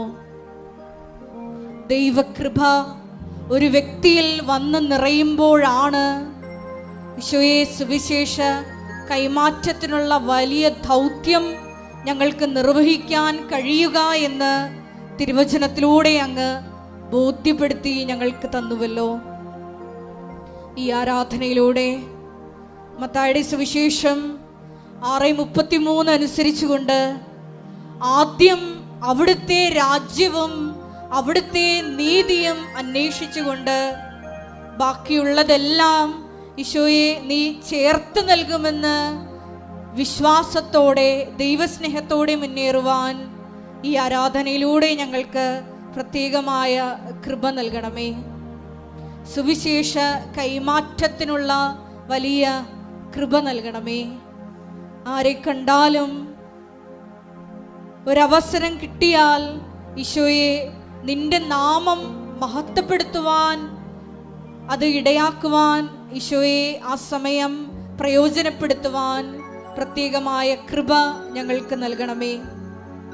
കാരുണ്യ പ്രവർത്തനങ്ങളിലൂടെയും മറ്റ് ഉടമ്പടി നിബന്ധനകൾ വിശ്വസ്താപൂർവം പാലിക്കുന്നതിലൂടെയും എല്ലാം ഈശോയെ നിന്റെ നാമം പ്രത്യേകമായി മറ്റുള്ളവരുടെ മുമ്പിൽ മഹത്വപ്പെടുത്തുവാൻ ഈ ആരാധനയിലൂടെ ഞങ്ങളെ തിരഞ്ഞെടുത്ത് അഭിഷേകം ചെയ്യണമേ. നാളിതുവരെ കൃപാസനത്തിൽ വന്ന് മരിയൻ ഉടമ്പടിയെടുത്ത് പോയിട്ടും സാക്ഷ്യം പറയാനുള്ള കൃപ, ശക്തി ലഭിക്കാത്ത മക്കളെ ഈ സമയം പ്രത്യേകമായി അൾത്താരയിൽ സമർപ്പിച്ച് പ്രാർത്ഥിക്കുന്നു. ഈശോയെ നിന്നെ ഏറ്റുപറയുക എന്നുള്ളത് അതൊരു കൃപയാണെന്ന് വചനത്തിലൂടെ ഞങ്ങൾക്ക് ബോധ്യപ്പെട്ടതനുസരിച്ച് എത്രയും വേഗം ആ സാക്ഷ്യങ്ങൾ കർത്താവിനുള്ള കാഴ്ചയായി വന്ന് ഈ അൾത്താരയിൽ അർപ്പിച്ച് ലോകത്തിന് മുമ്പിൽ നിന്നെ മഹത്വപ്പെടുത്തുവാൻ ആ മക്കളെ കൂടി ഈശോയെ കൃപയാൽ അഭിഷേകം ചെയ്യണമേ എന്ന് ഞങ്ങൾ പ്രാർത്ഥിക്കുന്നു. ഓരോ നിമിഷവും മരിയൻ ഉടമ്പടിയിൽ വിശ്വസ്താപൂർവം മുന്നേറിക്കൊണ്ട് നിന്റെ നാമത്തെ മഹത്വപ്പെടുത്തി ജീവിക്കുവാൻ ഒരിക്കൽ കൂടി ഞങ്ങളെ അഭിഷേകം ചെയ്യണമേ എന്ന് പ്രാർത്ഥിച്ചുകൊണ്ട് നമുക്ക് ഇരുകരങ്ങൾ ഉയർത്തി സ്തുതിക്കാം. ഹല്ലേലൂയ, മഹത്വം, മഹത്വം, ആരാധന, ഹല്ലേലൂയ, ഹല്ലേലൂയ, ആരാധന, മഹത്വം, മഹത്വം, ആരാധന, ആരാധന, ഹല്ലേലൂയ, ഹല്ലേലൂയ. ഓ ദിവ്യകാരുണ്യനാഥ, ഉടമ്പടിയുടെ ലക്ഷ്യം ഉടമ്പടി മാത്രമെന്ന ആരാധനയിലൂടെ അവിടുന്ന് ഞങ്ങളെ എന്നറിയിച്ചുവല്ലോ. അവിടുത്തെ ഉടമ്പടിയെ സ്നേഹത്തോടു കൂടി സമീപിക്കുവാൻ ഞങ്ങളെ സഹായിക്കണമേ. പരിശുദ്ധ കൃപാസന മാതാവിൻ്റെ തിരുസന്നിധിയിൽ ആഗ്രഹത്തോടും ശരണത്തോടും ഞങ്ങൾ അണയുമ്പോൾ അങ്ങയെ കൈമാറുവാനുള്ള ശക്തിയും സ്നേഹവും ഞങ്ങളിൽ നിറയ്ക്കുവാൻ അവിടുന്ന് തിരുവുള്ളമാകണമേ. ഞങ്ങളുടെ സ്വാർത്ഥതകളെ, വെറുപ്പുകളെ, കലഹങ്ങളെ, അഹന്തയെ കുറയ്ക്കുന്നതിന് ഞങ്ങളെ അവിടുന്ന് സഹായിക്കണമേ. ഈശോയെ, അവിടുത്തെ കരുണ, അവിടുത്തെ സ്നേഹം, അവിടുത്തെ സമാധാനം, അവിടുത്തെ ക്ഷമ, സഹനം ഞങ്ങളുടെ ജീവിതത്തിൽ ശീലിക്കുവാൻ ഞങ്ങളെ ഇവിടുന്ന് പഠിപ്പിക്കണമേ. ഉടമ്പടി ജീവിതം ദൈവനാമ മഹത്വ ജീവിതമെന്ന് തിരിച്ചറിയുവാൻ ഞങ്ങളെ ഇവിടുന്ന് സഹായിക്കണമേ. ദൈവസ്നേഹത്താൽ ഓരോരുത്തരോടും ഇടപഴകുവാൻ ഞങ്ങളെ ഇവിടുന്ന് അനുഗ്രഹിക്കണമേ. ഭൗതികമായ നേട്ടങ്ങൾക്കപ്പുറം അവിടുത്തെ നാമത്തെ ലോകത്തിന് കൈമാറുവാൻ, അവിടുത്തെ സ്നേഹത്തെ ഓരോ പ്രഭാതത്തിലും പുതുതായി പങ്കുവയ്ക്കുവാൻ, അവിടുന്ന് ഞങ്ങളെ കരുതുന്നത് പോലെ ഞങ്ങളെ ഏൽപ്പിച്ചു തന്നിരിക്കുന്ന ഓരോരുത്തരെയും കരുതലോടുകൂടി സ്നേഹിക്കുവാൻ ഞങ്ങളെ അവിടുന്ന് സഹായിക്കണമേ. പരിശുദ്ധ കൃപാസന മാതാവിൻ്റെ സവിശേഷമായ സംരക്ഷണം, അത്ഭുതകരമായ അടയാളങ്ങളിലൂടെ ഞങ്ങളുടെ ജീവിതങ്ങളെ കൂടുതൽ വിശ്വാസത്തിൽ ആഴപ്പെടുത്തുവാൻ അവിടുന്ന് ഈ നാളുകളിൽ ഞങ്ങളെ സഹായിക്കണമേ. ഇത്ര ദൂരം സഞ്ചരിച്ച് ത്യാഗത്തോടെ അമ്മ മാതാവിൻ്റെ തിരുനടയിൽ അവിടുത്തെ ദിവ്യകാരുണ്യത്തിൻ്റെ സന്നിധിയിൽ ഞങ്ങളെ തന്നെ സമർപ്പിച്ച് പ്രാർത്ഥിക്കുമ്പോൾ അവിടുത്തെ ദിവ്യമായ സ്നേഹം അനുഭവിക്കുവാൻ, ഞങ്ങളെ വേദനിപ്പിച്ചവരെയും ഞങ്ങൾ വേദനിപ്പിച്ചവരെയും ഞങ്ങൾ ക്ഷമ കൊടുത്തും ഞങ്ങൾക്ക് ക്ഷമ തേടിയും ഈശോയെ അവിടുത്തെ സന്നിധിയിൽ കൃപകൾക്ക് വേണ്ടി പ്രാർത്ഥിക്കുവാൻ അനുഗ്രഹിക്കണമേ. അനുഗ്രഹത്തിൽ നിന്നും കൃപയിലേക്ക് ഞങ്ങളുടെ ജീവിതത്തെ വളർത്തണമേ.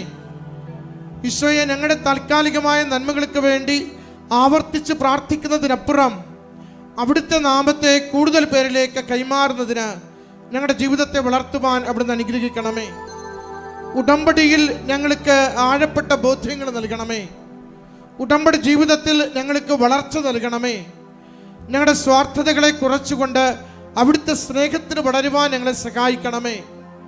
അമ്മ മാതാവേ, ദൈവേഷ്ടത്തിന് കീഴ്വഴങ്ങിക്കൊണ്ട് ദൈവിക പദ്ധതിയോട് പൂർണ്ണമായി ചേർന്ന് നിന്നുകൊണ്ട് രക്ഷാകര ദൗത്യം പൂർത്തീകരിക്കുന്നതിന് തിരുക്കുമാരനെ സജ്ജമാക്കിയതുപോലെ ഈ കാലത്തിൽ ഈ ലോകത്തിൽ ദൈവനാമത്തെ മഹത്വപ്പെടുത്തിക്കൊണ്ട് സുവിശേഷവൽക്കരണത്തിന് പങ്കാളികളാകുവാൻ ഞങ്ങൾ ഓരോരുത്തരെയും പ്രത്യേകമാവിധം സഹായിക്കണമേ. ഉടമ്പടി ജീവിതത്തിൽ അവിടുത്തെ നാമത്തെ പ്രകീർത്തിച്ചുകൊണ്ട് അവിടുത്തെ അടയാളങ്ങളെ സാക്ഷ്യപ്പെടുത്തിക്കൊണ്ട് ഞങ്ങൾ കൈമാറുന്ന അവിടുത്തെ വചനത്തിൻ്റെ, അവിടുത്തെ സ്നേഹത്തിൻ്റെ, അവിടുത്തെ ശക്തമായ ഇടപെടലുകളുടെ കൃപാസനം പത്രം അത് ദൈവസ്നേഹത്തോടുകൂടി കൈമാറുവാൻ ഞങ്ങളെ സഹായിക്കണമേ. കൃപയുടെ ഉപകരണങ്ങളായി ഞങ്ങളെ മാറ്റുവാൻ അവിടുന്ന് സഹായിക്കണമേ. ഈശോനാഥ, ഞങ്ങളായിരിക്കുന്ന അവസ്ഥകളെ, ഞങ്ങളുടെ എല്ലാ മരണത്തിൻ്റെ മേഖലകളെ, പാപത്തിൻ്റെ മേഖലകളെ അവിടുന്ന് അറിയുന്നുവല്ലോ. അവിടുത്തെ സ്നേഹത്താൽ പാപത്തെ വെറുത്തുപേക്ഷിക്കുവാൻ ഞങ്ങളെ അവിടുന്ന് ശക്തിപ്പെടുത്തണമേ. അവിടുത്തെ കൃപ കൊണ്ട് ഞങ്ങളുടെ ജീവിതങ്ങളെ നിറയ്ക്കണമേ. സമാധാനത്താൽ നയിക്കണമേ. സ്നേഹത്താൽ പ്രത്യാശയോടുകൂടി ഏത് വലിയ പ്രശ്നത്തിനും അടിയുറച്ചെങ്കിൽ ശരണപ്പെട്ട് ജീവിക്കുവാൻ ഞങ്ങളെ അവിടുന്ന് സഹായിക്കണമേ. ഓരോ സങ്കടത്തെയും ഏറ്റെടുക്കണമേ. ഓരോ കണ്ണീരിനെയും ഏറ്റെടുക്കണമേ. എല്ലാ തകർച്ചകളെയും ഏറ്റെടുക്കണമേ. അവിടുത്തോട് ചേർന്ന് സഹിക്കുവാൻ ശക്തി നൽകിക്കൊണ്ട് അവിടുത്തെ കൃപ സ്വീകരിക്കുവാൻ ഞങ്ങളെ സഹായിക്കണമേ.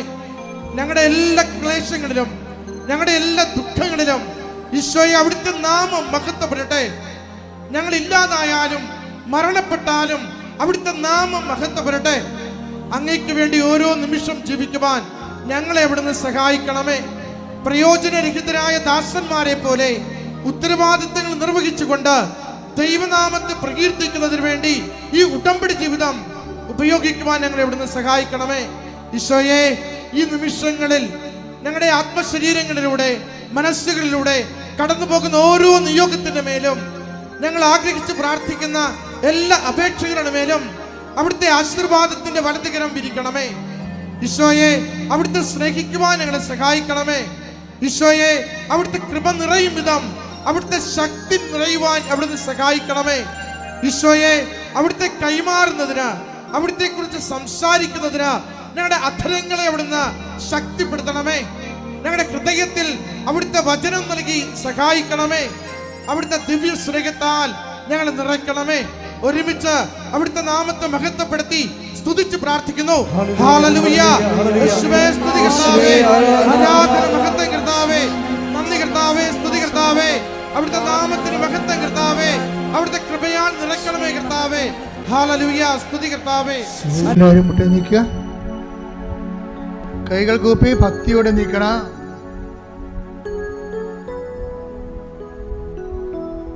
വലിയ അഭിഷേകം കൊണ്ട് കർത്താവ് നിങ്ങൾ നിറക്കുന്ന സമയമാണ്. നിങ്ങളുടെ രോഗങ്ങൾ അതെന്ത് തന്നെയായാലും കർത്താവ് ഏറ്റെടുക്കുന്ന സമയമാണ്. നിങ്ങളുടെ ഹൃദയഭാരങ്ങൾ നിങ്ങൾക്ക് എല്ലാവർക്കും കർത്താവിൻ്റെ അടുത്താരെ കയറി ഉശിരോടെ സാക്ഷ്യം പറയാൻ പറ്റുന്ന ഒരു ദിവസം സമ്മാനമായി ദൈവം നിങ്ങൾക്ക് തരും. നമുക്ക് സന്തോഷത്തോടെ അമ്മയുടെ മാധ്യസ്ഥത്തിന് നമ്മളതിനെ സമർപ്പിക്കാം. കർത്താവേ, നിൻ്റെ വിശുദ്ധ പൗരോഹിത്യത്തെ മഹത്വപ്പെടുത്തണമെന്ന് പ്രാർത്ഥിക്കുന്നു. കർത്താവേ, സഭയിലുള്ള സാന്നിധ്യം പ്രകടമാക്കണമെന്ന് പ്രാർത്ഥിക്കുന്നു. കർത്താവേ, സ്തുതിയുടെ മക്കളെ, എന്റെ കർത്താവിന്റെ ഉന്നതമായ നാമത്തിലെ കർത്താവിന്റെ ഓരോ മക്കൾക്കും വേണ്ടി പ്രാർത്ഥിക്കുന്നു. കർത്താവേ, നിന്റെ തിരുമുറുവാർന്ന് വലത് കരം, ആണിപ്പെടുത്താർന്ന അനുഗ്രഹത്തിന്റെ കരങ്ങള്, ആണിപ്പെടുത്താർന്ന അനുഗ്രഹത്തിന്റെ കരങ്ങള് ഓരോ മകന്റെ മേലും, ഓരോ മകളുടെ മേലും കർത്താവെ പതിപ്പിക്കണമെന്ന് പ്രാർത്ഥിക്കുന്നു. കർത്താവേ, സ്വർഗം തുറക്കണമേ. കർത്താവേ, അങ്ങയുടെ പരിശുദ്ധ രക്തത്തിന്റെ വിലയായ പരിശുദ്ധാത്മാവിനാൽ അങ്ങയുടെ മക്കളെ നിറക്കണമെന്ന് പ്രാർത്ഥിക്കുന്നു. കർത്താവേ, അസ്ഥിരോഗികള്, നടുവേദനക്കാര്, ഇടുപ്പൽ വേദനയുള്ളവര്, സന്ധിബന്ധങ്ങൾ മരവിപ്പുള്ളവര്, മാംസപേശികളുടെ വേദനയുള്ളവർ, നീർക്കട്ടലുള്ളവര്, വാതരോഗികള് കർത്താവിന്റെ നാമത്തിൽ സൗഖ്യം പ്രാപിക്കട്ടെ. ഈശോ, ഈശോ, ഈശോ, നിന്റെ വിശുദ്ധ പൗരോഹിത്യത്തെ മഹത്വപ്പെടുത്തണമേ. കണ്ണുനീരോടെയാണ് അവർ വരുന്നത്. ഞാനവരെ ആശ്വസിപ്പിച്ച് പറഞ്ഞേക്കും. എന്നാലും ചെയ്ത കർത്താവിന്റെ വാക്കുകള് ഇപ്പോൾ നിറവേറട്ടെ, ഇവിടെ നിറവേറട്ടെ. മക്കളില്ലാത്തവര്, സാമ്പത്തിക കടങ്ങളെ വലയുന്നവര്, ഭവനരഹിതര്, പഠിക്കുവാൻ നിവൃത്തിയില്ലാത്ത കുഞ്ഞുങ്ങള്, ജോലിയില്ലാത്തവര്, വ്യക്തി നടപടി നേരിടുന്നവര്, നാട്ടിലെ ജോലിക്കും വിദേശ ജോലിക്കും തടസ്സമുള്ളവര്, പാർപ്പിടമില്ലാത്തവര്, തലചായ്ക്കാൻ ഇടമില്ലാത്തവര്, സമാധാനമില്ലാത്തവര്, മാതാപിതാക്കന്മാര്, ഭാര്യ ഭർത്താക്കന്മാര് പിരിച്ചു താമസിക്കുന്നവര്, കർത്താവിന്റെ നാമത്തിൽ മാരകമായ തടസ്സങ്ങള്, ജീവിത ദുരിതങ്ങള് യേശുവിന്റെ നാമത്തിൽ മാറിപ്പോകട്ടെ.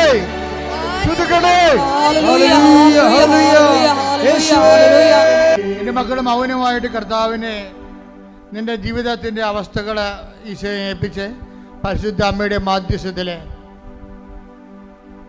അമ്മ മാതാവ് പ്രത്യക്ഷപ്പെട്ടിട്ട് ഒരു പ്രത്യേക പ്രാർത്ഥനാരൂപം നൽകണത് ലോകത്തിൽ ഇവിടെ മാത്രമാണെന്ന് ഓർക്കണം. അതുകൊണ്ട് തന്നെ നീ എടുത്തിരിക്കുന്ന ഉടമ്പടിയിൽ സത്യസന്ധയോടെ ജീവിക്കാൻ ആവശ്യമായ കൃപയ്ക്ക് വേണ്ടി ഇടിമുഴക്കം പോലെ ശ്രദ്ധിക്കട്ടെ.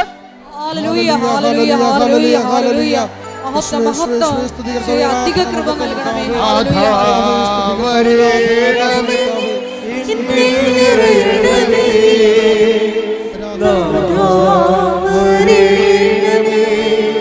സൗഖ്യം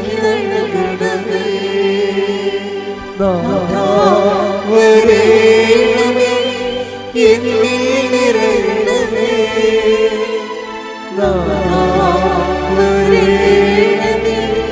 സൗഖ്യം നൽകണമേ. എല്ലാവരും വീണ്ടും നിങ്ങളുടെ ഉടമ്പടിയുടെ അവശേഷിക്കുന്ന വിശേഷങ്ങൾ പരിശുദ്ധമ്മയുടെ മാധ്യസ്ഥത ദിവ്യകാരുണ്യത്തിൽ സമർപ്പിക്കുന്ന ദൈവികമായ നിമിഷമാണ്. ഓൺലൈനിലുള്ളവരും പ്രാർത്ഥിച്ച് സമർപ്പിക്കുക.